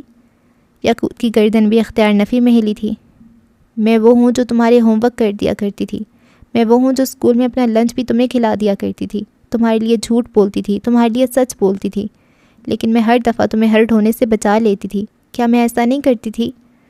وہ بہتے آنسوں اور دکھتے ہوئی حلق کے ساتھ بول رہی تھی۔ اس کا چہرہ گیلا تھا۔ یاقوت نے نظریں چرائیں۔ تمہیں پتہ ہے میرا قصور کیا ہے یاقوت؟ وہ اپنی آنکھیں اس کی آنکھوں میں ڈالے پوچھ رہی تھی۔ چند پل خاموشی سے بیتے، سرخ اینٹوں والی دیواریں اس کے بولنے کی منتظر رہیں۔ میرا قصور یہ تھا کہ میں نے تم سے محبت کی۔ یاقوت نے کرنٹ کھا کے اس کو دیکھا۔ نرمی نے پلکیں چپکا کے اس کی یقین دہانی کروائی۔ ہاں، میں نے تم سے محبت کی تھی، ساری دنیا سے زیادہ، ہر شخص سے زیادہ۔ بچپن سے لے کر آج تک تم میرے واحد دوست رہے ہو اور میں نے بس تم سے محبت کی ہے۔ وہ اب پھوٹ پھوٹ کر رو رہی تھی۔ اس کے الفاظ غیر واضح ہونے لگے تھے۔ یاقوت اب تک سن تھا، شل تھا۔ نرمین نے روتے ہوئے اس کے بازو پہ سر رکھ دیا۔ اس کا پورا وجود ہچکولے کھا رہا تھا۔ آج یاقوت کو لگا تھا شاید کچھ غلط ہو گیا ہے، کچھ تھا جو فکس نہیں ہو سکتا۔ میں تم سے آج بھی محبت کرتی ہوں، لیکن میں تمہاری عزت نہیں کرتی۔ میں خود سے نفرت کرتی ہوں کیونکہ میں نے تم سے محبت کی۔ میں ساری زندگی اس گلٹ میں رہوں گی کہ میں نے تم سے محبت کی۔ میں ساری زندگی تمہاری عزت نہیں کروں گی۔ میں ساری زندگی تمہاری وفادار نہیں بن سکوں گی۔ تم نے میرے ساتھ کیا کر دیا یاقوت، تم نے میرے ساتھ بہت ظلم کیا ہے، میں تمہیں معاف نہیں کروں گی۔ اب کہ وہ بے بسی سے رو رہی تھی، آنکھیں اس کے بازو پہ رکھے وہ بری طرح رو رہی تھی۔ چند پل یاقوت شش و پنج میں مبتلا رہا، پھر اس نے آہستگی سے نرمین کو خود سے دور کیا۔ اس کی آنکھیں اب کے فرش پہ مرکوز تھیں، صاف ظاہر تھا کہ وہ نظر نہیں ملا رہا۔ اگر تمہارا بھائی میرے ساتھ وہ سب کچھ نہ کرتا تو یہ سب نہ ہوتا، وہ تلخی سے کہہ کر اٹھا اور باتھ روم میں گھس گیا۔ شاید وہ منظر سے بھاگ جانا چاہتا تھا۔ پیچھے نرمین بے بسی اور نفرت سے باتھ روم کے دروازے کو دیکھتی رہ گئی۔ ہسپتال کا ٹھنڈا بے رحم فرش آج عمر کو بے جان محسوس ہو رہا تھا۔ وہ بس بے قرار نظریں آئی سی یو کے دروازے پہ جمائے بیٹھا تھا۔ ساتھ ایک سفری بیگ میں پیسوں کی گڈیاں تھیں جو کہ ہارون لایا تھا۔ عمر کے بال بکھرے تھے، آنکھیں سرخ، ٹانگ اس طرح بھی کیفیت میں جھلاتے ہوئے وہ کوئی پاگل لگ رہا تھا۔ ہر آتے جاتے سے لڑتا ہوا وہ کسی کو بھی آئی سی یو کے اندر جانے نہیں دے رہا تھا، نہ کوئی نرس، نہ کوئی دوسرا ڈاکٹر۔ وہ خوف زدہ تھا، بے چین تھا۔ صبح سے اب تک ہارون ہی باہر کی بھاگ دوڑ کر رہا تھا۔ اسی لمحے آئی سی یو کا دروازہ کھلا اور ایک میل نرس باہر آیا۔ وہ شاید کوئی اوزار یا کوئی ادویات لینے گیا تھا۔ چند لمحوں بعد وہ واپس آتا دکھائی دیا۔ عمر جھپٹنے کے انداز میں اٹھا تھا اور اس کا کالر جکڑ لیا۔ راہداری میں ذرا فاصلے پہ کھڑے ہارون نے اس کو دیکھا تھا۔ وہ دوڑتا ہوا اس کے قریب آیا۔ کون ہو تم؟ کس نے بھیجا تمہیں؟ وہ نرس کا گریبان جکڑے جنونی سا بنا ہوا تھا۔ کبھی امکان یہی تھا کہ اسے مریض سمیت ہسپتال سے نکال دیا جاتا۔ ہارون نے بمشکل نرس کو چھڑوایا تھا۔ کیا کر رہے ہو؟ پاگل ہو گئے ہو کیا؟ اب وہ اسے جھڑک رہا تھا۔ عمر اسے نہیں دیکھ رہا تھا، وہ بس دروازے کو دیکھ رہا تھا۔ وہ ایک سیکنڈ کے لیے بھی اس دروازے سے نظر نہیں ہٹا سکتا تھا۔ یہ کیسی بے بسی تھی، کیسا جنون تھا۔ عمر اگر تم یہی حرکتیں کرتے رہے تو ہسپتال والے ہمیں نکال دیں گے، وہ پولیس بلوا لیں گے، ہارون فکر مندی سے کہہ رہا تھا۔ یہ لوگ میری ماں کو مارنا چاہتے ہیں ہارون، شمس آئے گا، فروا بھی آئے گی، وہ مار دیں گے، عمر اس کی آنکھوں میں دیکھتا کہہ رہا تھا۔ ہارون نے اس کو عجیب سی آنکھوں کے ساتھ دیکھا، پھر یکدم اس نے جیسے سارا معاملہ سمجھ لیا ہو۔ تم ملے ہوئے ہو، وہ ہارون کی طرف انگلی کی عجیب لہجے میں بول رہا تھا۔ ہارون نے اسے چھمبے سے دیکھا۔ تم ان سب کے ساتھ ملے ہوئے ہو، تم چاہتے ہو میری ماں مر جائے اور عمر اکیلا رہ جائے، تم میری اماں کو مارنا چاہتے ہو؟ ہارون نے ایک قہر آلود نگاہ اس پہ ڈالی، تو موٹی موٹی گالیاں بلند آواز میں نکالیں اور وہاں سے واک آؤٹ کر گیا۔ پیچھے عمر کو جیسے فرق ہی نہ پڑا ہو۔ وہ ایک بار پھر سے اسی بکھری حالت میں ایک بار پھر بینچ پہ بیٹھ گیا۔ نظریں گویا آئی سی یو کے دروازے پہ گاڑ دیں اور خود کو انتظار کی سولی پہ ٹانگ دیا۔ انتظار کی کئی قسمیں ہوتی ہیں، لیکن ہسپتال کے بینچ پہ بیٹھ کر اندر سے آنے والی اطلاع کا انتظار دنیا کا سب سے بے رحم انتظار ہوتا ہے۔ دوپہر کے کوئی 3 بج رہے تھے جب حال سلطان نے اپنی گاڑی ڈاکٹر روحی کی کلینک کے باہر پارک کی۔ وہ کیفے حسن اور لیل کے حوالے کر آئی تھی۔ ڈاکٹر روحی کا آفس اس پہر خاموش پڑا تھا، شاید وہ حالے کا ہی انتظار کر رہی تھی۔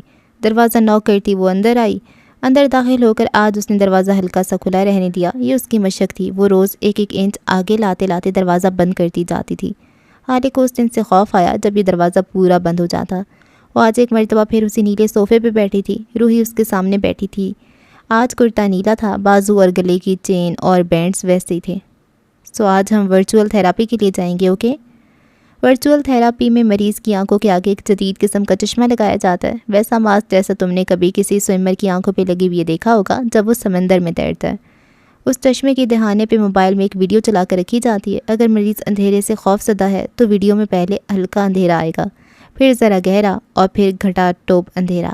جب مریض گھٹا ٹوپ اندھیرے تک کا سفر طے کر لیتا ہے تب وہ ٹھیک ہونے لگتا ہے۔ حالے کے کیس میں 51 جگہوں والی ویڈیو چلائی جانی تھی۔ ڈاکٹر روحی اپنی جگہ سے اٹھیں اور اپنے میز تک گئیں۔ میز کی اوپری سطح پہ رکھا ڈبہ اٹھایا اور حالے تک واپس آئیں۔ حالے کے تاثرات میں خوف کھلتا جا رہا تھا، گردن اور چہرہ پسینے سے تر ہوتا جا رہا تھا۔ ڈاکٹر روحی نے چشمہ نکالا، حالے کی ہتھیلیاں پسینے سے بھرنے لگیں۔ روحی نے چشمہ اس کی آنکھوں پہ لگایا اور اس کے بالوں کی اوپر چپ بند کر دی۔ میں آپ کو ٹروتھ سرم دوں گی کیونکہ آپ اپنے پچھلے سیشنز میں جھوٹ بولتی رہی ہیں، وہ حالے کے سامنے کھڑی کہہ رہی تھی۔ اب کی بار کوئی جھوٹ مت بولنا، جہاں دم گھٹے، جہاں ڈر لگے فوراً بتانا، اوکے؟ اوکے، حالے نے آہستہ سے کہا۔ اس کا چہرہ زرد پڑ رہا تھا۔ روحی اب حالے کے سامنے آ کر بیٹھی۔ ویڈیو چل رہی تھی۔ اسی لمحے غزالہ روحی نے ایک انجیکشن حالے کے بازو میں لگا دیا۔ وہ ویڈیو دیکھتے وقت اتنی ڈری اور خوف زدہ تھی کہ سوئی کی چبھن محسوس ہی نہ کر سکی۔ وہ ٹروتھ سرم تھا جو اسے انجیکٹ کیا جا چکا تھا۔ یہ انتہائی غیر پروفیشنل تھا کہ سرم کا انجیکٹ ہونا، ڈوز کا ہیوی ہونا، لیکن ڈاکٹرز کے لیے ان کے مریض کی جان سے زیادہ اہم کچھ نہیں ہوتا، سو یہ جسٹیفائڈ تھا۔ اسکرین پہ منظر ابھر ابھر کر آ رہے تھے۔ سب سے پہلے ایک بڑا گھر آیا، پھر ویڈیو میں گھر کے اندر کے مناظر تھے۔ وہ بے حد تنگ جگہ تھی جہاں ویڈیو میں دکھایا جا سکتا تھا کہ کوئی اندر کمرے میں گیا ہے اور پھر کمرے کا دروازہ بند ہوا۔ حالے کا سانس اب کے اکھڑنے لگا تھا، وہ پینک کرنے لگی تھی۔ اس دن اس کلاس میں تمہیں کس نے بند کیا تھا حالے؟ اس نے ٹروتھ سیرم کی اجازت دی تھی، لیکن یہاں سوال بدلے جا چکے تھے۔ وہ اس کے سامنے بیٹھی تھی، اس کی ڈاکٹر، اس کی مسیحا۔ وہ چیخنے لگی تھی، دروازہ کھولنے کی دہائی دے رہی تھی۔ ڈاکٹر روحی اس کے سامنے ٹانگ پہ ٹانگ چڑھائے ایک ہی سوال کر رہی تھی۔ اس دن وہاں اس کلاس میں تمہیں بند کرنے والا کون تھا؟ ویڈیو میں تنگ جگہ مزید تنگ ہوتی جا رہی تھی۔ حالے کا حلق خشک ہو رہا تھا۔ تمہاری کہانی کا ویلن کون ہے حالے؟ پرسکون ٹھنڈا لہجہ۔ اس کو ہٹاؤ، نکالو اسے، دروازہ کھولو، باہر نکالو، وہ چیخ رہی تھی۔ اس دن دروازہ کس نے بند کیا تھا حالے؟ اور حالے نے چیخ کر جواب دے دیا تھا۔ اگلے لمحے روحی نے اس کی آنکھوں سے موبائل ہٹا لیا۔ حالے گردن جھکائے زور زور سے رونے لگی تھی، گہرے سانس لینے لگی اور بے اختیار پچھتانے بھی لگی۔ وہ نام جو اپنے منہ سے نہ نکالنے کا وعدہ کر چکی تھی، وہ آج کیسے نکل گیا؟ 3 راتیں 3 دن بعد ہسپتال کی سفید سے ہراداریاں سنسان تھیں۔ عمر حیات اسی بینچ پہ بیٹھا تھا، اس کی آنکھیں سوج گئی تھیں، بری طرح سرخ بھی تھیں۔ ہارون اس کے ساتھ بینچ پہ بیٹھا تھا۔ وہ 3 راتوں سے صرف کافی کے کپ پی رہا تھا اور سینڈوچز کھا رہا تھا۔ وہ 3 دنوں سے یہاں سے ہلا تک نہیں تھا۔ ہارون کوئی لاکھ مرتبہ سے زیادہ اسے کہہ چکا تھا کہ وہ گھر جائے، کپڑے بدلے، آرام کرے، لیکن اس کی ایک ہی رٹ تھی، میں چلا گیا تو یہ لوگ اماں کو مار دیں گے۔ نفیسہ حیات کا کراچی آتے ہوئے ایکسیڈنٹ ہو گیا تھا، جس کی چوٹیں گہری تھیں، لیکن اب ان کی حالت قدرے بہتر تھی۔ آج ان کو مکمل ہوش بھی آ گیا تھا۔ عمر کی اب بھی ہمت نہیں تھی کہ وہ ان کا سامنا کرتا۔ ہارون نے ایک نظر اسے دیکھا، پھر اس کے گھٹنے پہ ہاتھ رکھا۔ میں نہیں جانتا تمہارے اور تمہاری ماں کے درمیان کیا مسئلہ ہے، اس نے ہلکی آواز میں کہنا شروع کیا، لیکن وہ بار بار تمہارا نام لیتی ہیں۔ میں کل رات ان کے پاس بیٹھا تھا، وہ مسلسل تمہارا نام لیتی رہیں۔ ابھی تھوڑی دیر پہلے وہ مجھے کسی گیم کا بتا رہی تھی جو وہ تمہارے ساتھ کھیلا کرتی تھیں۔ عمر ان حالات میں بھی مسکرایا تھا، اسے وہ کھیل اچھی طرح یاد تھا۔ وہ گھر کے جالی دار پردوں کے پیچھے چھپ جاتا تھا اور نفیسہ اسے ڈھونڈتی تھی۔ پھر جب وہ اسے ڈھونڈ کر پردے کے پاس پہنچ جاتی تب عمر کھانستا تھا۔ وہ پوچھتی تھی، کون ہے؟ جواب آتا تھا، میں عمر۔ عمر کون؟ وہ ایک بار پھر پوچھتی، آپ کا بیٹا۔ اور پھر عمر پردہ کھول کر باہر نکل آتا۔ نفیسہ ہر دفعہ اسے گلے لگا لیتی تھی۔ 10 سال کی عمر تک وہ یہ کھیل کھیلتا رہا تھا، لیکن وہ ماضی تھا، حال میں ہارون کہہ رہا تھا۔ ان کے ذہن پہ زور پڑ رہا ہے عمر، تم ایک بار، صرف ایک بار ان کو اپنا چہرہ تو دکھا ہی سکتے ہو۔ ماؤں کے دل نرم ہوتے ہیں، وہ معاف کر دیا کرتی ہیں، خود کو ایک چانس دو۔ ہارون نرمی سے کہہ کر اٹھ گیا۔ اسے نفیسہ کی کچھ دوائیں لانی تھیں، عمر کے لیے کچھ کھانے کو لانا تھا۔ وہ چلا گیا تو عمر نے سر ہاتھوں میں گرا دیا۔ 11 سال گزر گئے تھے، ان دونوں کے درمیان 11 سال آ گئے تھے۔ کیا وہ ان کا سامنا کر سکتا تھا؟ کافی دیر تک وہ اسی طرح سر گرائے بیٹھا رہا۔ باہر پھیلی رات گہری ہوتی جا رہی تھی۔ بالآخر وہ اٹھا تھا، لرزتے قدم دروازے کی جانب موڑے۔ پس منظر میں کئی آوازیں گونجیں جنہیں وہ نظر انداز کر گیا۔ وہ دروازہ دھکیل کر اندر آیا، پاؤں من بھر کے ہو رہے تھے۔ اس نے نظر اٹھا کے سامنے دیکھا اور اس کا دل دھک سے رہ گیا۔ 11 سال 11 سال میں اس کا ہجر اس کی ماں کو کھا گیا تھا۔ وہ بوڑھی ہو گئی تھیں، بال کن پٹیوں سے سفید، چہرہ جھریوں زدہ۔ عمر کا دل کیا تھا دھاڑے مار مار کر روئے۔ یہ اس نے کیا کر دیا تھا؟ وہ بیڈ کے تکیوں پہ سر گرائے گردن موڑے اسے دیکھ رہی تھیں، یک ٹک پلک جھپکے بغیر۔ اس کی آنکھیں بھی نم ہوئی تھیں، لیکن مجال ہے جو آنسو گراؤ۔ ان کے آگے کھڑا یہ نوجوان لڑکا آنکھوں کی نمی کے باعث دھندلا نظر آ رہا تھا۔ نفیسہ نے پلکیں جھپکیں، ایک آنسو کن پٹی میں جذب ہو گیا، وہ واضح نظر آنے لگا۔ کتنے سالوں سے وہ اسے نہیں دیکھ سکی تھیں، کتنے سال وہ اسے محسوس نہیں کر سکی تھیں۔ ان کی آنکھوں سے آنسو گرتے جا رہے تھے، لیکن انہوں نے ایک لمحے کو بھی اس بت بنے شخص سے نظر نہیں ہٹائی کہ وہ غائب ہی نہ ہو جائے۔ اسے غائب ہونے کی عادت جو تھی۔ برف کے مجسمے نے اپنے قدم بڑھائے، چھوٹے چھوٹے پشیمان قدم۔ نفیسہ سانس روکے اسے اپنے قریب آتے دیکھتی رہیں۔ وہ ان کے بالکل قریب آ کر رکا۔ ان کو لگا تھا وہ اب سانس نہیں لے سکیں گی۔ وہ اسے گلے لگا کر محسوس کرنا چاہتی تھیں، عمر کے ہاتھ پکڑ کے انہیں چومنا چاہتی تھیں، لیکن ان کے بیچ 11 سال آ چکے تھے۔ وہ اس فاصلے کو طے نہیں کر سکیں۔ شاید وہ واقعی ضدی عورت تھیں۔ عمر ان کے قریب بیڈ پہ بیٹھ گیا۔ کچھ پل بھی تھے، کچھ گھڑیاں گزری۔ آپ ٹھیک ہیں؟ وہ بدقت کہہ سکا۔ اسے معافی مانگنی چاہیے تھی، اسے شرمندہ ہونا چاہیے تھا، لیکن اسے حق نہیں تھا۔ ان کے بیچ واقعی 11 سال آ چکے تھے۔ میں اب ٹھیک ہوں، وہ بولیں تو ان کی آواز اب زکام زدہ تھی۔ گردن جھکائے عمر بیٹھا رہا۔ گردنیں اٹھانے کو ہمت چاہیے ہوتی ہے۔ دونوں کے درمیان ایک بار پھر خاموشی چھا گئی۔ نفیسہ نے انتظار کیا کہ وہ معافی مانگے، عمر نے انتظار کیا کہ وہ اس پہ طنز کریں۔ کافی دیر کی خاموشی کے بعد عمر نے دوبارہ ہمت کی تھی۔ آپ میرے ساتھ میرے گھر چلیں گے؟ وہ رکا۔ پلیز، انگریزی کے ایک لفظ کا اضافہ کیا۔ نفیسہ چند ثانیہ اس کے جھکے سر کو دیکھتی رہیں۔ میں تمہارے کہنے پہ تمہارے ساتھ کہیں بھی جا سکتی ہوں بیٹے۔ اب کی عمر نے سر اٹھایا، اس کی آنکھوں میں ممنونیت تھی، تشکر تھا۔ نفیسہ نے ایک بھرپور نظر اس پہ ڈالی۔ سیاہ سلوٹ زدہ شرٹ، بکھرے ہوئے سیاہ بال، سوجی آنکھیں، بڑی ہوئی شیو۔ صاف ظاہر تھا کہ وہ کافی دن سے نہ اچھا کھا سکا تھا نہ سو سکا تھا۔ شدت سے ان کا دل چاہا تھا کہ اس کے ماتھے پہ بکھرے بالوں کو ہٹائیں، لیکن 11 سال کوئی چھوٹا عرصہ نہیں ہوتا۔ تم جاؤ، فریش ہو جاؤ، میرے ڈاکٹر سے مل لو، پھر آنا۔ جاؤ بچے۔ وہ انہیں نہ نہیں بول سکتا تھا، وہ عمر حیات تھا تو وہ بھی اس کی ماں تھی۔ اسی لمحے ہارون اندر آیا، اس کے ہاتھ میں کئی شاپرز تھے۔ عمر، ڈاکٹر طارق تمہیں اپنے کیبن میں بلا رہے ہیں۔ ہارون مصروف سا بولا۔ عمر نے ٹھہر کے اس کو دیکھا، وہ کتنا بے ریا تھا۔ 3 دن سے وہ بس چند گھنٹوں کے لیے اپنے گھر گیا تھا۔ بل، دوائیاں اس نے سب سنبھال رکھا تھا۔ اگر وہ نہ ہوتا تو ہسپتال کا انتظامیہ عمر کو اٹھا کر باہر پھینکتا۔ اب جاؤ بھی، کارڈ لاؤں کیا؟ وہ تپا ہوا تھا۔ عمر اٹھا، اس کا دل ہلکا تھا۔ نفیسہ اس کے ساتھ جا رہی تھی، اب اور کیا چاہیے تھا؟ وہ ہسپتال کے باتھ روم گیا، منہ ہاتھ دھویا، بال سیدھے کیے، اب وہ بہتر لگ رہا تھا، لیکن سوجی سرخ آنکھوں کا اب بھی کچھ نہ ہو سکا تھا۔ ڈاکٹر طارق کے کیبن میں اسے کوئی 20 منٹ لگے تھے۔ وہ اسے نفیسہ کے متعلق چند ہدایات دے رہے تھے۔ عمر غور سے سنتا رہا، پھر وہ اٹھایا۔ نفیسہ کے کمرے کی طرف جاتے ہوئے، اب کہ وہ سرشار تھا، اس نے دروازہ دھکیلا اور اندر آیا، لیکن وہاں نہ بندہ تھا نہ بندے کی ذات۔ نفیسہ وہاں نہیں تھی۔ وہ پاگل سا ہونے لگا، اس کا دل رک رک کر چل رہا تھا جیسے ابھی بند ہو جائے گا۔ کیا اس نے نفیسہ کو کھو دیا؟ وہ لرزتے قدموں سے بیڈ کی جانب آیا۔ تکیے کے عین اوپر ایک سٹکی نوٹ رکھا تھا۔ عمر اس رائٹنگ کو ہزاروں میں بھی پہچانتا تھا۔ وہاں بس 2 سطریں لکھی تھیں، جہاں چھوڑا تھا وہیں سے آ کر لے جاؤ۔ تم نے کہا تھا میں ضدی عورت ہوں، تو اب تم میری ضد دیکھو۔ مارے بے بسی کی عمر کا دل پھٹنے لگا تھا۔ اس نے آج تک اپنی زندگی میں اتنی بے بسی محسوس نہیں کی تھی۔ آج تک اسے نفیسہ کو ضدی کہنے پہ اتنا پچھتاوا نہیں ہوا تھا۔ ساری دنیا ریت کی مانند ہاتھوں سے پھسل گئی تھی اور وہ کچھ نہیں کر سکا تھا۔ ماؤں کو اذیت دینے والے کے حصے میں اتنی اذیت تو آنی تھی۔ حال سلطان اس وقت اپنے گھر پہ تھی۔ لاؤنج میں رکھے ایل شیپ صوفے کی پشت پہ سر رکھے، ہاتھوں میں کوئی ناول لیے بیٹھی وہ مطالعے میں غرق تھی۔ حسن آج اپنے گھر تھا اور ہارون کو آنے سے وہ خود منع کر چکی تھی۔ اکیلے رہنا اسے سیکھنا تھا۔ دفتن لاؤنج کا دروازہ ہلکی سی آواز کے ساتھ کھلا تھا۔ حالے کا دل اچھل کر حلق میں آیا۔ اس نے ڈرتے ڈرتے نظر اٹھا کر دیکھا اور پھر اس کا دل دھک سے رہ گیا۔ سامنے عمر حیات تھا، لیکن کیا یہ واقعی عمر حیات تھا؟ اس کی حالت، اس کا حلیہ، حالے کے دل میں ٹیس سی اٹھی تھی۔ وہ دروازے پہ استیدا بس اسے دیکھے گیا۔ کتنے دنوں بعد دیکھ رہا تھا وہ اسے، اور کتنے دنوں کا کھویا سکون تھا وہ جو اچانک واپس مل رہا تھا۔ وہ چند پل اسے دیکھتا رہا، پھر چھوٹے چھوٹے شکستہ قدم لیتا آگے آیا۔ حالے سانس روکے، پلک جھپکے بغیر اسے اپنے قریب آتے دیکھتی رہی۔ وہ آہستگی سے اس کے پاس آ کر بیٹھا۔ حالے نے سانس روک لیا۔ عمر نے گردن موڑ کے اس کو دیکھا۔ کیا تھا جو آج اس کی آنکھوں میں نہیں تھا؟ حالے چاہ کر بھی اس کی آنکھوں سے نظر نہیں ہٹا سکی۔ عمر نے اس کے ہاتھ میں پکڑی کتاب نرمی سے لے لی۔ لاؤنج کی زرد بتیوں کے درمیان وہ صوفے پہ اپنے قریب بیٹھی حالے کی آنکھوں میں دیکھتا رہا۔ کئی لمحے، کئی سانسیں، پھر اس نے پیر لمبے کیے اور اپنا سر حالے کی گود میں رکھ دیا۔ جلتے دل کو اندر تک سکون مل گیا۔ حالے اب تک شل تھی، وہ سمجھ ہی نہیں سکی یہ کیا ہوا ہے۔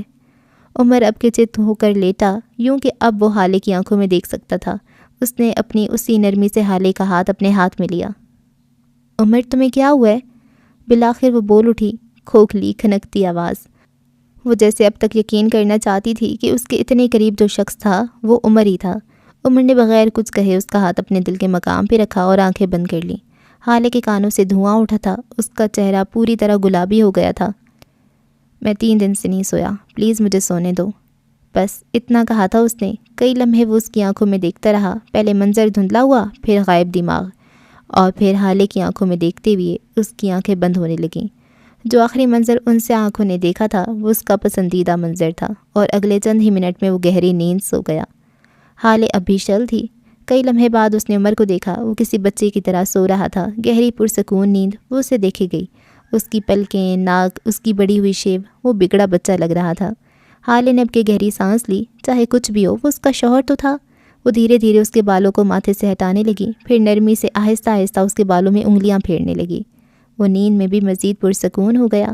باہر پھیلی رات اپنی سیاہی سمیٹے اب آگے کو پھیلنے لگی۔ اگلی صبح روشن تھی۔ حالے صوفے کی پشت سے سر ٹکائے سو رہی تھی، اس کے بال بکھرے ہوئے تھے۔ دفتن وہ نیند میں کسمسائی، اسے اپنا ہاتھ جلتا محسوس ہوا، پھر کبھی اسے اپنی ٹانگ جلتی محسوس ہوئی۔ کافی دیر تک نظر انداز کرنے کے بعد وہ اٹھ بیٹھی، مندی مندی آنکھوں سے یہاں وہاں دیکھا، پھر اپنی گود میں سوئے عمر حیات کو۔ وہ اب تک بے سدھ تھا، ایک ہاتھ نیچے لٹک رہا تھا اور دوسرے ہاتھ میں اب بھی حالے کا ہاتھ تھا، اور اب حالے کو احساس ہوا کہ اسے اپنا ہاتھ جلتا ہوا کیوں محسوس ہو رہا تھا۔ عمر حیات بخار میں پھنک رہا تھا، اس کے ماتھے پہ ہاتھ رکھے حالے کو لگا جیسے جلتا توا چھو لیا ہو۔ وہ بے اختیار پریشان ہو گئی، اب اسے اندازہ ہوا تھا کہ وہ سو نہیں رہا، وہ بے سدھ ہے۔ اسی لمحے اس کا فون بجا، نفیسہ کی کال تھی۔ اس نے فوراً پک کی اور آنٹی عمر کو بہت سخت بخار ہے، وہ اس کی سنے بغیر روانی میں اپنی کہہ گئی۔ دوسری جانب نفیسہ کی ٹھہری ہوئی آواز سنائی دی، جب جب اس کا دل ٹوٹتا ہے اسے بخار ہو ہی جاتا ہے، میں نے بھی اس لیے کال کی تھی، اس کا خیال رکھنا۔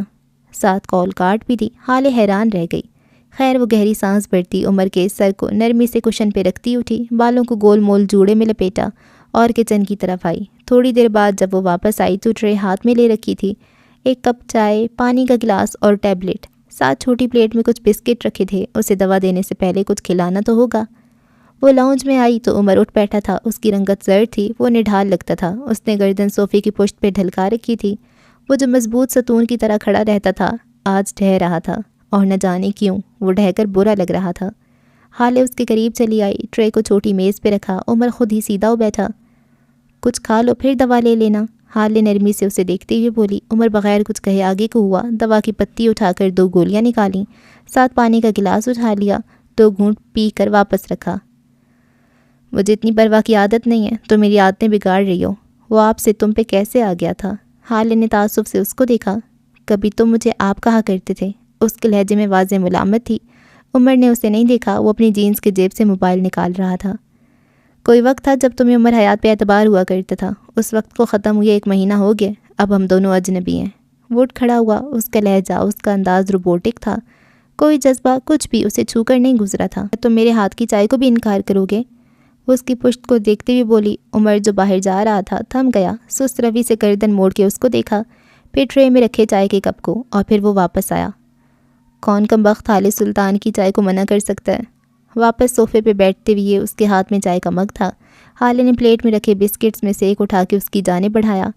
ایک لمحے کو منظر بدل گیا، کوئٹہ کی ٹھنڈی ہوائیں، پس منظر میں بجتی موسیقی، سبز چائے، رنگین میٹھی ٹکیاں، سب کچھ منظر پہ غالب آنے لگا۔ حالے نے سر جھٹکا تھا، وہ اس کے ہاتھ سے بسکٹ لے چکا تھا۔ اگلے چند منٹوں میں اسے بسکٹ دیتی رہی اور وہ چپ چاپ کھاتا رہا۔ وہ کھا چکا تو باقی بچی چائے حلق میں انڈیلتا رہا۔ 1 مہینہ اس نے چائے کافی کو بس عادت کے تحت پیا تھا یا پھر سنک کی نظر کیا تھا۔ آج 1 ماہ بعد وہ چائے کو چاہ کے ساتھ پی رہا تھا۔ کون کہتا ہے چائے بس ایک سادہ سا مشروب ہے؟ یہ امرت ہے اگر اسے بنانے والا انسان آپ کا پسندیدہ ہو۔ یہ تیزاب بھی ہے اگر اسے پینے کی عادت کسی انسان کے ساتھ ہو اور پھر وہی انسان ساتھ نہ رہے۔ اس نے چائے پی کر مگ رکھا، پھر حالے کو دیکھا اور ہلکا سا مسکرایا۔ اس کی آنکھیں آج اس کے ساتھ نہیں مسکرائی تھیں، گال کا گڑا آج ویسا شوخ نہیں تھا۔ میں چھت پہ چڑیوں کے لیے رکھے سارے برتن بھر کر رکھتا ہوں، اسے دیکھتے ہوئے آہستگی سے بولا۔ چڑیاں اب بھی آتی ہیں اور وہ ہڈ حرام کوا بھی۔ کیا میں یہ مان لوں کہ اب تم اس کوے سے نہیں جلتے؟ حالے نے مسکراہٹ دبائی۔ عمر گردن جھکا کر ہنسا تھا، حالے بھی مسکرائی۔ اب نہیں آتا وہ، اس کے اندر کی انا جاگ گئی ہے، اب کما کر باغ دوڑ کر کے کھاتا ہوگا۔ اب کی بار حالے زور سے ہنسی تھی۔ وہ ایک بار پھر گردن اٹھا کے اسے دیکھنے لگا، سکون سے، سرشاری سے، یا شاید کئی دن کی بے قراری سے۔ میرے ہاتھ کا کھانا، لون کا صوفہ، چائے کافی کے مگ، چڑیا، کوے، مینا، سب تمہیں بہت مس کرتے ہیں۔ وہ اس کی سے آنکھوں میں جھانک کر کہہ رہا تھا۔ حالے دلچسپی سے اسے دیکھ رہی تھی۔ سب سے زیادہ کون مس کرتا ہے؟ میں، عمر کے برجستگی سے کہنے پہ حالے ٹھہر سی گئی۔ عمر کی نظریں اب تک اسی پہ ٹکی تھیں۔ تم مجھے مس نہیں کرتی؟ وہ شکوہ کناں لہجے میں بولا تو حالے کے چہرے پہ سایہ سا لہرایا۔ میرا کیفے، میرا کیش، میرا کافی کا بھرا ہوا مگ اور میری کریونگز تمہیں بہت مس کرتی ہیں۔ وہ فرش پہ نظریں جما کر بولی۔ حلق میں پھندا سا اٹک رہا تھا۔ سب سے زیادہ کون مس کرتا ہے؟ اس نے سوال کیا تھا۔ حالے نے کچھ کہنے کو منہ کھولا جب عمر کے تاثرات دیکھ کر ٹھٹک گئی۔ وہ اپنا گلا پکڑے بری طرح تکلیف میں لگتا تھا، کبھی سینہ مسل رہا تھا تو کبھی گلا۔ اس کا چہرہ سرخ ہو گیا تھا، آنکھیں جیسے باہر ابل رہی ہوں۔ وہ شدید تکلیف میں تھا، یوں جیسے کسی نے اس کے گلے میں تیزاب ڈال دیا ہو۔ حالے سن سی بیٹھی تھی، وہ کوئی ریئیکشن نہیں دیا کرتی تھی۔ عمر نیچے فرش پہ بیٹھ گیا تھا۔ حالے نے دیکھا اس کی آنکھوں سے پانی نکل رہا تھا، وہ مرنے والا ہو رہا تھا۔ چائے میں کیا تھا؟ وہ فرش پہ گھٹنوں کے بل بیٹھا تکلیف سے پوچھ رہا تھا۔ حالے اب تک شل تھی۔ عمر بدقت اٹھا، جھک کر اس کے دونوں بازوؤں کو جھنجھوڑا۔ اس کے ہاتھ لرز رہے تھے، جان ہوا ہو رہی تھی۔ کون سے بسکٹ تھے؟ کیا تھا ان میں؟ وہ مارے تکلیف کے چند الفاظ بھی بڑی دقت سے کہہ رہا تھا۔ اسے دیکھ کر یوں لگتا تھا جیسے وہ اب زندہ نہیں رہ پائے گا۔ پینٹ بسکٹ تھے، میں شہر کی سب سے بڑی بیکری سے لائی تھی۔ عمر نے گرا کر آنکھیں میچ لی تھیں۔ مجھے پینٹ سے الرجی ہے، وہ بولا تو اس کی آواز میں تکلیف واضح تھی۔ یوں لگتا تھا جیسے وہ بمشکل ضبط کیے ہوئے تھا۔ حالے نم ہوتی آنکھوں سے اٹھی، عمر کا بازو اپنے کندھے پہ ڈالا۔ وہ کبھی کسی اور وقت میں بھی اس کا بازو اسی طرح کندھے پہ ڈالے لے گئی تھی۔ تم ٹھیک ہو جاؤ گے؟ یہ تسلی نئی نہیں تھی۔ وہ کب گاڑی تک آئے، کب ہسپتال پہنچے، عمر کو سب ٹکڑوں میں یاد تھا۔ اس کے ذہن پہ ایک آخری یادداشت بنی۔ وہ ڈاکٹر سے اس کے لیے لڑ رہی تھی۔ وہ اسے سوسائڈ کیس کہہ رہے تھے، علاج نہ کرنے کا کہہ رہے تھے۔ شوہر ہے میرا، ایسے کیسے نہیں کریں گے آپ علاج؟ یہ آخری بات تھی جو عمر نے سنی تھی، لیکن یہ الفاظ کہانی ایک بار پہلے بھی دہرا چکی ہے۔ درد کی شدت، جلتا گلا، بخار کی حدت، یہ سب اس کے اعصاب پہ بھاری ہونے لگے اور کچھ ہی پل میں سب اندھیرا ہو گیا۔ گھپ گھٹا ٹوپ اندھیرا۔ ہسپتال کے کمرے کے آگے رکھی بینچ پہ وہ بیٹھی تھی، نیلے جوڑے میں ملبوس دوپٹہ کندھے پہ ڈالے۔ اس نے دونوں ہاتھ گھٹنے پہ رکھے ہوئے تھے، گردن جھکائے۔ اس کی آنکھوں سے آنسو ٹوٹ ٹوٹ کر فرش پہ گر رہے تھے۔ اس نے دعا کے لیے ہاتھ اٹھانا چاہیے، لیکن پھر شرم آئی۔ وہ کس منہ سے اللہ سے دعا کرے؟ وہ کس منہ سے مانگے گی؟ کیا اسے مانگے گی جسے نہ ماننے کا دعویٰ کرتی تھی؟ وہ آنکھیں رگڑتی ہوئی اٹھی اور ہسپتال کی ایک جانب جہاں نماز کے لیے جگہ بنی تھی وہاں چلی گئی۔ اسے نہیں پتہ تھا اللہ اسے معاف کرے گا یا نہیں، وہ خود کو معاف کرے گی یا نہیں۔ وہ بس چائے نماز بچھا کر بیٹھی، 2 نفل پڑھے اور پھر دعا کے لیے ہاتھ اٹھا لیے۔ اس کا چہرہ گیلا تھا۔ اللہ، اس کے لبوں سے بدقت نکلا تھا، آنسو تواتر سے بہہ رہے تھے۔ میرے اللہ، اسے گزرے وقت یاد آیا، اسے اپنی نافرمانیاں یاد آئیں۔ میرے اللہ، اس کی ساری نعمتیں، اس کے سارے کرم، اسے سب یاد آیا۔ مجھے معاف کر دیں اللہ، پلیز مجھے اپنے پاس رکھ لیں، مجھے دور نہ کریں پلیز اللہ۔ وہ ہچکیوں کے ساتھ رو رہی تھی۔ مجھ سے غلطیاں ہوئی ہیں، کوتاہیاں ہوئی ہیں، لیکن میں آج آپ سے ہر چیز کے لیے معافی مانگ رہی ہوں، پلیز مجھے معاف کر دیں۔ وہ اگلی کتنی دیر روتی رہی، کیا کیا مانگتی رہی، اسے کچھ یاد نہیں تھا، بس دل تھا جو ہلکا ہو گیا تھا، سکون تھا جو رگو پے میں اتر گیا تھا۔ تھوڑی دیر بعد ڈاکٹر نے اسے عمر کی طبیعت کی بہتری کی اطلاع دی تھی۔ حالے کو اپنا آپ ہوا سے بھی ہلکا لگا تھا۔ ڈاکٹر اسے عمر کے کامیاب علاج کی اطلاع دے گئے تھے۔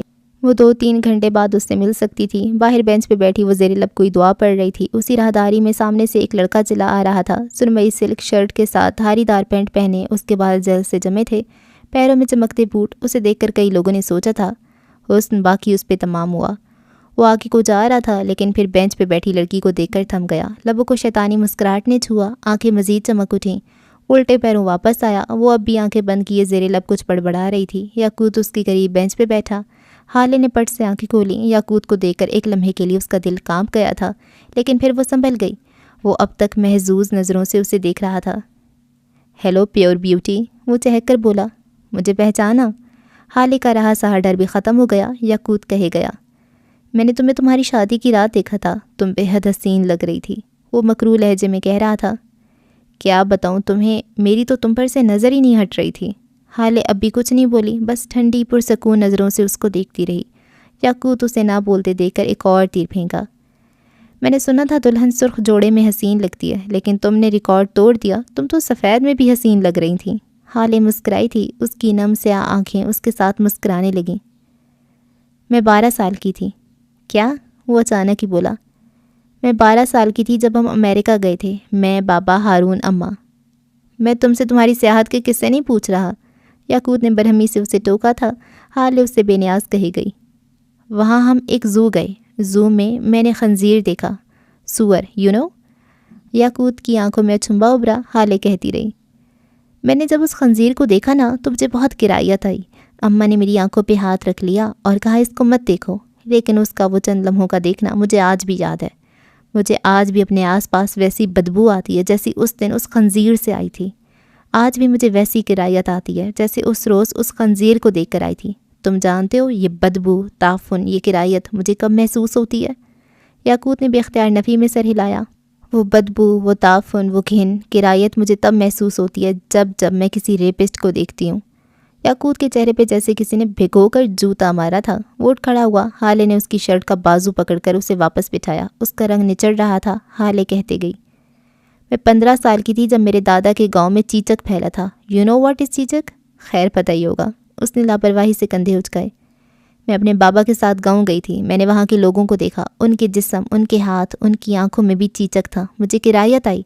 میں سوچتی تھی وہ کس طرح ان چیچک زدہ ہاتھوں سے کھاتے ہوں گے، کیسے اس جسم کو آئینے میں دیکھتے ہوں گے. مجھے ان کو کھانا کھاتا دیکھ ابکائی آئی تھی. تم جانتے ہو مجھے ویسی کرایت دوبارہ کب محسوس ہوتی ہے؟ اب کہ یاقوت سن بیٹھا رہا، وہ کچھ نہیں کہہ سکا. حالے کی گرفت اس کے بازو پہ سخت نہیں تھی، لیکن وہ پھر بھی اٹھ نہیں سکا. حالے آگے کو ہوئی. یاقوت کی مردہ ہوتی آنکھوں میں آنکھیں ڈالی. مجھے اب وہ کرایت تب محسوس ہوتی ہے جب میں کسی ریپسٹ کو دیکھتی ہوں. یاقوت کو لگا اس کا سانس بند ہو جائے گا. اس سے لگا تھا وہ ابھی مر جائے گا. تمہیں پتہ ہے یاقوت، ان لوگوں کا چیچک ان کے بس کا نہیں تھا، لیکن تمہارا چیچک تمہارے بس میں تھا. وہ تمہارے سارے جسم میں پھیل گیا ہے. آنکھیں، ناک، کان، بازو اور دل. ہاں، تمہارے دل میں بھی، کیونکہ تمہارا دل چیچک زدہ ہے. ہر ریپسٹ کا دل چیچک زدہ ہے. پہلے میں سوچتی تھی کوئی اس چیچک زدہ ہاتھوں سے کیسے کھا سکتا ہے، لیکن اب میں سوچتی ہوں کوئی ان چیچک زدہ دلوں کے ساتھ کیسے زندہ ہے. کیا تمہیں خود سے گھن نہیں آتی؟ تمہیں خود سے کرایت نہیں آتی؟ اس کی آواز میں تعصب تھا. یاقوت گردن نہیں اٹھا سکا اور حالے اس کی مردہ آنکھوں سے اپنی آنکھیں نہیں ہٹا سکی.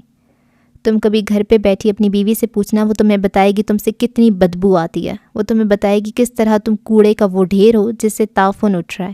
وہ تمہیں بتائے گی تم کس طرح کے خنزیر ہو. ہر ریپسٹ تمہارے جیسا خنزیر ہے، تمہارے جیسا چیچک زدہ دل ہے ان کا. اور تم لوگ جتنی چاہے خوشبو لگاؤ، جتنے چاہے مہنگے کپڑے پہنو، تم سے اٹھتا تعفن ختم نہیں ہوگا، تم سے آتی کرایت کم نہیں ہوگی. وہ کہہ رہی تھی اور یاقوت بے جان جسم کے ساتھ سن رہا تھا. اس کی آنکھیں ایسی تھیں جیسے کوئی مردار جانور. اس کا چہرہ ایسے سفید تھا جیسے کمر میں لیٹا مردہ. تم لوگ جانتے ہو تم کتنے ظالم ہو. تم لوگ قتل سے بھی بڑا گناہ کرتے ہو. قاتل مار دیتے ہیں نا، تم زندہ چھوڑ دیتے ہو. عزت لوٹ کر بے جان کر دیتے ہو. زندگی کتنا بڑا عذاب ہے. یہ ہر ریپسٹ کو اس لڑکی سے پوچھنا چاہیے جس سے وہ اپنی چند منٹوں کی ہوس کے لیے تباہ کراتا ہے. تم شیطان ہو یاقوت، نرے شیطان. اب کہ یاقوت کی آنکھیں سرخ ہوئیں، ان میں زندگی کی رمق جاگی. وہاں خوف آیا، بے چینی آئی. میں شیطان نہیں ہوں، وہ کانپتی آواز میں انگلی اٹھا کر بولا. حالے نے اسے دیکھتے ہوئے آنکھیں بند کر لیں، ناک پہ ہاتھ رکھا. میری ساس کہتی ہیں جب تمہارے سامنے یا آس پاس شیطان ہو تو یہ کلمات دہرانا، اعوذ باللہ من الشیطان الرجیم. میں شیطان نہیں ہوں، ہاتھ ہٹاؤ آنکھوں سے، مجھے دیکھو. وہ بلند آواز میں چلا رہا تھا. اعوذ باللہ من الشیطان الرجیم. وہ بند آنکھوں سے بلند آواز میں دہراتی رہی. یاقوت چیخ رہا تھا، چلا رہا تھا، ہاتھ ہٹاؤ کہہ رہا تھا. کبھی اس کے منہ پہ ہاتھ رکھ کر اسے خاموش کروا رہا تھا، لیکن حالے نے جیسے آج ان کلمات کو حفظ کر رکھا تھا. وہ جتنا اونچا چلاتا تھا حالے اس سے زیادہ اونچا دہراتی تھی. اعوذ باللہ من الشیطان الرجیم. لوگ جمع ہونے لگے تھے. اسے گھسیٹ کر لے جایا جا رہا تھا. حالے کی آنکھیں اب کھلی تھیں. وہ اسے انتقامی نظروں سے چیختا چلاتا گھسیٹتا ہوا جاتے دیکھتی رہی. شام کی سیاہی سی پھیلی جب اسے عمر حیات سے ملنے دیا گیا. وہ اسپتال کے کمرے کا دروازہ دھکیلتی اندر آئی. وہ سامنے ہی بیٹھا تھا، بیڈ سے ٹیک لگائے تکیوں کے سہارے. اس کی آنکھیں اندر کو دھنسی ہوئی لگتی تھیں. اس کی گردن پہ موٹا پٹا باندھا گیا تھا جس سے اس کی گردن اونچی لگ رہی تھی. اس کے چہرے پہ تکلیف کے واضح آثار تھے، لیکن حالے کو دیکھ کر وہ مسکرایا تھا. حالے مسکرا بھی نہ سکی. وہ دروازے پہ جمی رہی، اندر کی طرف قدم بڑھایا ہی نہ گیا. عمر نے ہاتھ کے اشارے سے اسے قریب بلایا. وہ بول نہیں سکتا تھا، اسے بولنا منع تھا. حالے چھوٹے چھوٹے قدم لیتی اس کے قریب چلی آئی. آنکھیں اسے دیکھ کر نم ہو رہی تھیں. وہ اس کی وجہ سے تکلیف میں تھا. چھوٹے چھوٹے قدم لیتی وہ اس کے قریب بیڈ پہ آ کر رکی. عمر پالتی پالتی مارے بیٹھ گیا تھا. وہ تکلیف میں تھا، لیکن پھر بھی حالے کو دیکھ کر مسکرا رہا تھا. حالے کو رونا آنے لگا. ہسپتال کی شرٹ میں اپنے بالوں کو ماتھے پہ گرائے وہ وجی لگ رہا تھا. حالے نے اس کی آنکھوں کو دیکھا. عمر بھی اسے دیکھے گیا. کافی دیر بعد اس نے حالے کو کہتے سنا، میں نہیں جانتی تھی تمہیں الرجی ہے. میرا مقصد تمہیں تکلیف دینا ہرگز نہیں تھا. عمر حیات چند لمحہ اس کو دیکھتا رہا، پھر دائیں جانب سے نوٹ پیڈ اور پین اٹھایا. میں اٹھا دیتی ہوں، حالے کہتی ہوئی اٹھی. عمر نے اس کو ایسے دیکھا جیسے کہہ رہا ہو نہ کریں میں رونے لگوں گا. اس نے نوٹ پیڈ پہ چند الفاظ گھسیٹے. حالے کو لگا ان الفاظ میں کوئی تسلی ہوگی، کوئی دلاسا. شاید وہ اس کو کہے کہ آپ کو عمر حیات کا قتل بھی معاف ہے. اس نے نوٹ پیڈ پہ حالے کے آگے کیا. الفاظ پہ نظر پڑی. اتنے مہنگے ہسپتال لانے کی کیا ضرورت تھی؟ بل کون دے گا؟ حالے نے گرا کر آنکھیں میچ لیں. وہ کیا کرے اس شخص کا اور اس کے پیسوں کی جنون کا. وہ بے بسی سے اسے دیکھنے لگی. عمر کی آنکھوں میں سوال تھے. تم فکر نہ کرو، بل میں دے دوں گی. تمہیں کہیں درد تو نہیں ہو رہا؟ اس نے ایک بار پھر نارمل ہونے کی کوشش کی۔ عمر نے نوٹ پیڈ واپس اٹھا لیا اور ایک بار پھر چند الفاظ گھسیٹے۔ حالے نے سفید پنے پہ لکھے الفاظ کو دیکھا۔ ابھی تو کوئی درد نہیں ہے، لیکن ہسپتال کا بل دیکھ کر مجھے ہارٹ اٹیک ضرور آئے گا۔ دیکھو ساری رقم 3 حصوں میں بتانا، ورنہ آج کی آج بیوہ ہو جاؤ گی۔ اب کے حالے نے اسے ضبط سے دیکھا، جی چاہتا اس کا سر پھاڑ دے۔ آپ کہو مجھے اچھا، حالے نے تنبیہ کی تھی۔ عمر نے مسکراتے ہوئے دوبارہ کچھ لکھا۔ آپ کہتے کہتے میرا منہ دکھنے لگ گیا، اب ہم برابری کی سطح پہ آئیں گے۔ اس نے نوٹ پیڈ پہ ایک بار پھر حالے کے آگے کیا۔ وہ پڑھ کر مسکرا دی۔ کیا کرتی بھلا؟ عمر نے نوٹ پیڈ اس کے ہاتھ سے لے لیا اور اس پہ کچھ لکھا۔ کیا تم میرے لیے روتی رہی ہو؟ اس نے لکھا اور حالے کے آگے پیڈ لہرایا۔ حالے نے سر اس بات میں ہلایا۔ میں تمہارے لیے بہت روئی ہوں عمر، تم میری وجہ سے تکلیف میں تھے، مجھے بہت برا لگ رہا تھا۔ اس کے چہرے پہ نظریں جما کر بولی۔ عمر سر جھکا کر کچھ لکھنے لگا تھا۔ قصاص ادا کرو؟ کیسا قصاص؟ وہ لکھ لکھ کر نوٹ پیڈ آگے کرتا جاتا اور حالے جواب دیے جاتی۔ میرے ساتھ گھر چلو۔ ہاں مجھ سے غلطی ہوئی ہے، لیکن جن غلطیوں کے نتائج برے نہ ہوں ان کو معاف کر دینا چاہیے۔ میں عمر حیات تم سے معافی مانگتا ہوں، میرے ساتھ گھر چلو پلیز۔ حالے چند لمحہ نوٹ پیڈ پہ لکھے الفاظ کو دیکھتی رہی، پھر دھیرے سے نفی میں سر ہلایا۔ مجھے کچھ وقت دو عمر، سوچنے کے لیے، اور پلیز مجھے فورس مت کرنا، تمہیں انکار کرنے کے معاملے میں بے بس ہوں میں۔ عمر نے سمجھ کر سر ہلا دیا۔ آئی ایم سوری، تمہیں میری وجہ سے اتنی تکلیف اٹھانی پڑی، حالے نے اضافہ کیا۔ عمر سر جھکا کر کچھ لکھتا گیا، پھر نوٹ پیڈ اس کے آگے کیا۔ بار بار سوری مت کہو، تم حالے سلطان ہو، تمہیں عمر حیات کا قتل بھی معاف ہے۔ حالے پڑھ کر مسکرائی، پھر اٹھ کھڑی ہوئی۔ عمر نے اسے اٹھتے ہوئے دیکھا تو اس کی کلائی پکڑ لی۔ حالے ٹھہر کے اسے دیکھنے لگی۔ عمر نے ایک ہاتھ سے کچھ لکھا تھا۔ حالے نے جھک کر نوٹ پیڈ اٹھایا۔ میں بیمار ہوں، مجھے اپنے گھر لے جاؤ اور میری خدمت کرو، اتنا تو حق ہے نا میرا؟ حالے نے گھور کے اس کو دیکھا، پھر اس کے ساتھ بیٹھ گئی۔ اگلے کئی لمحات تک وہ یہی کاغذی جنگ لڑتے رہے۔ ہسپتال کا کمرہ ان کو دیکھ کر مسکراتا رہا۔ ایک ہفتہ بعد، یہ ایک ہفتہ بے حد سکون سے گزرا تھا۔ عمر حیات زیادہ وقت اپنے گھر پہ رہا تھا۔ حالے اسے وقتاً فوقتاً اپنے گھر بلا لیتی اور اس کا پرہیزی کھانا بنا دیتی تھی۔ یہ الگ بات تھی کہ اس کھانے کو آدھے سے زیادہ عمر خود بناتا تھا۔ شیفز کی انا ہوتی ہے، اپنے آگے کسی کو مرچ مسالہ ڈالتے دیکھ ان کے اندر آگ برپا ہو جاتی ہے۔ حسن اور ہارون بھی آتے جاتے رہے تھے۔ کل سے اس کی زبان بھی آزاد ہو گئی تھی، وہ بولنے لگ گیا تھا اور حالے کو بے اختیار اس کے بولنے پہ پچھتاوا ہوا تھا۔ جب تک اس کی زبان بند تھی سب کتنا سکون میں تھے۔ شام کے وقت وہ اس کے ساتھ سی ویو آ گئی۔ دراصل اسے کچھ بات کرنی تھی جو گھر پہ ہارون اور حسن کی موجودگی میں ناممکن سی تھی۔ اس وقت وہ دونوں بڑے بڑے پتھروں پہ بیٹھے تھے، سامنے ٹھاٹے مارتا سمندر تھا۔ کراچی والوں سے اگر مریخ والے آ کر کہہ دیں کہ ہمارے پاس دوسری دنیا ہے، تب بھی ان کا جواب ہوگا ہمارے پاس سی ویو ہے۔ مجھے تمہاری اماں کے ایکسیڈنٹ کے بارے میں پتہ چلا، بہت دکھ ہوا، حالے سمندر کو دیکھتے ہوئے بولی۔ عمر کے چہرے پہ سایہ سا لہرایا، لیکن اس نے کچھ ظاہر نہیں کیا، بس سر کو خم دیا۔ چند پل ایک بار پھر خاموش رہی۔ حالے نے ایک بار پھر بولنے کی کوشش کی۔ کل میری بات ہوئی آنٹی سے، وہ ٹھیک نہیں ہے، عمر تمہیں ایک بار ان سے ملنا چاہیے۔ تم دونوں کے درمیان کچھ بھی ہو، کسی ناراضگی کو تعلق سے زیادہ بڑا نہیں ہونا چاہیے۔ موت سے پہلے ناراضگیوں کو ختم کر لینا چاہیے۔ عمر کچھ نہیں بولا، لیکن وہ بے چین ہوا تھا۔ اپنی ماں کا نیل زدہ چہرہ، پٹیوں میں جکڑا وجود ایک بار پھر یاد آیا تھا۔ تم اتنی ضدی کیوں ہو عمر؟ آخر اتنی ضد کس بات کی؟ تم ان آنسوؤں پہ بھی اپنا کنٹرول چاہتے ہو؟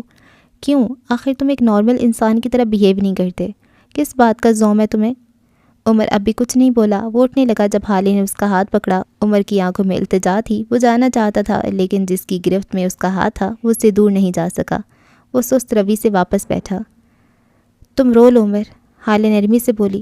تمہیں رونے کی بہت ضرورت ہے، تمہیں لگتا ہے وہ لوگ کمزور ہوتے ہیں جو روتے ہیں؟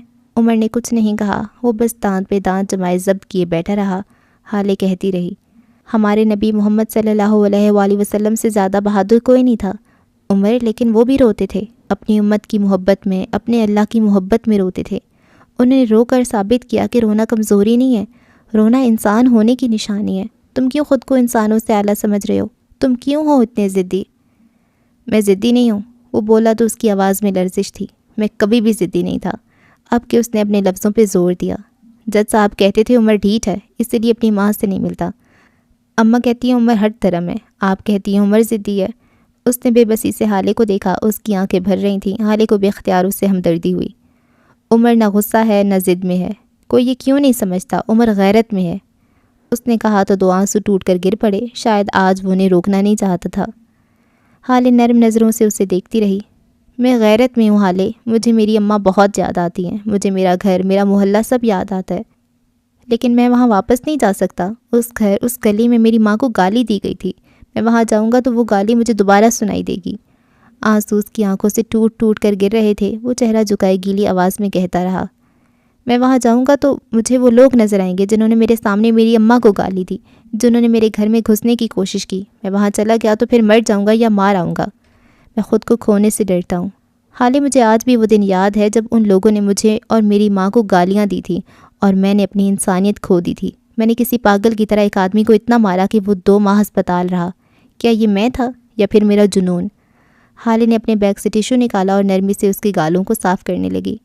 وہ روتا گیا کسی بچے کی طرح جو باتیں دل میں رکھ رکھ کر تھک چکا ہو۔ آپ کو لگتا ہے میں نہیں روتا کیونکہ میں خود کو اعلیٰ سمجھتا ہوں؟ ایسا نہیں ہے۔ اس نے روتے روتے نفی میں سر ہلایا۔ میں نہیں روتا کیونکہ میں جانتا ہوں رونا دل کو موم کرتا ہے، رو لو تو غم ہلکا ہو جاتا ہے۔ میں اس دن کے واقعے پہ نہیں رویا کیونکہ اگر میرا دل ہلکا ہو گیا تو میں نرم پڑ جاؤں گا۔ میں نرم پڑا تو میری ماں کو میری وجہ سے ایک بار پھر بہت کچھ سہنا ہوگا۔ لیکن میں تھک گیا ہوں حالے، میں بہت تھک گیا ہوں۔ اب میں لوگوں سے، ان کی سازشوں سے تھک گیا ہوں۔ مجھے میری اماں چاہیے، بس وہی چاہیے۔ وہ آنسو بہاتا تکلیف سے کہہ رہا تھا، شاید وہ واقعی تھک چکا تھا۔ لیکن میں ان کے پاس نہیں جا سکتا، اماں کو سمجھنا چاہیے، وہ ماں ہے، ان کو قربانی دینی چاہیے۔ ان کے لیے ان کی انا بیٹے سے زیادہ اہم کیوں ہے؟ میں ان کے لیے اتنا ناقابل اعتبار تھا جو انہوں نے ہارون کے ساتھ مل کر ہسپتال چھوڑ دیا۔ ان کو میرے پاس آ جانا چاہیے۔ وہ ماں ہے، ماؤں کو قربانی کی عادت ہوتی ہے۔ اس نے اب اپنی آنکھیں رگڑ کر صاف کی تھیں۔ اس کی آنکھیں آج حالے کو پہلی بار اچھی لگی تھیں، بے حد اچھی۔ وہ ضد کر رہی ہیں کیونکہ ان کی ضد بنتی ہے۔ عمر ذرا سا متعجب ہوا تھا۔ وہ بوڑھی ہو رہی ہیں عمر، بوڑھے لوگ بچوں سے زیادہ بڑے ہوتے ہیں۔ انہوں نے ایک عرصہ تمہاری بیجا ضد، بیجا غصہ سہا ہے۔ انہوں نے بچپن میں تمہارے لیے کتنی قربانیاں دی ہیں۔ اس بار اگر وہ نہیں دینا چاہتی تو تم دے دو، ہمیشہ مائیں کیوں قربانی دے؟ یہ وہ وقت نہیں ہے جب وہ تمہیں اپنے پاس بلا لیں گی۔ ماں باپ بوڑھے ہو کر ضدی اور حساس ہو جاتے ہیں، وہ چاہتے ہیں بچے ان کو سمجھیں، جس طرح انہوں نے تمہارے بچپن میں تمہیں سمجھا تھا، ہم بھی ان کا خیال رکھیں، بغیر کہے جس طرح انہوں نے تمہارا رکھا تھا۔ وہ بچی بن رہی ہیں تو تم بڑے بنو، وہ ماں نہیں بن رہی تو تم بیٹے بنو، وہ ضد نہیں چھوڑ رہی تو تم جھک جاؤ۔ تم بیٹے ہو عمر، بیٹے بازو ہوتے ہیں، تم انہیں معذور کرائے ہو، خدا کو کیا جواب دو گے تم؟ عمر سن رہا تھا، حالے کے الفاظ اسے چابک لگ رہے تھے۔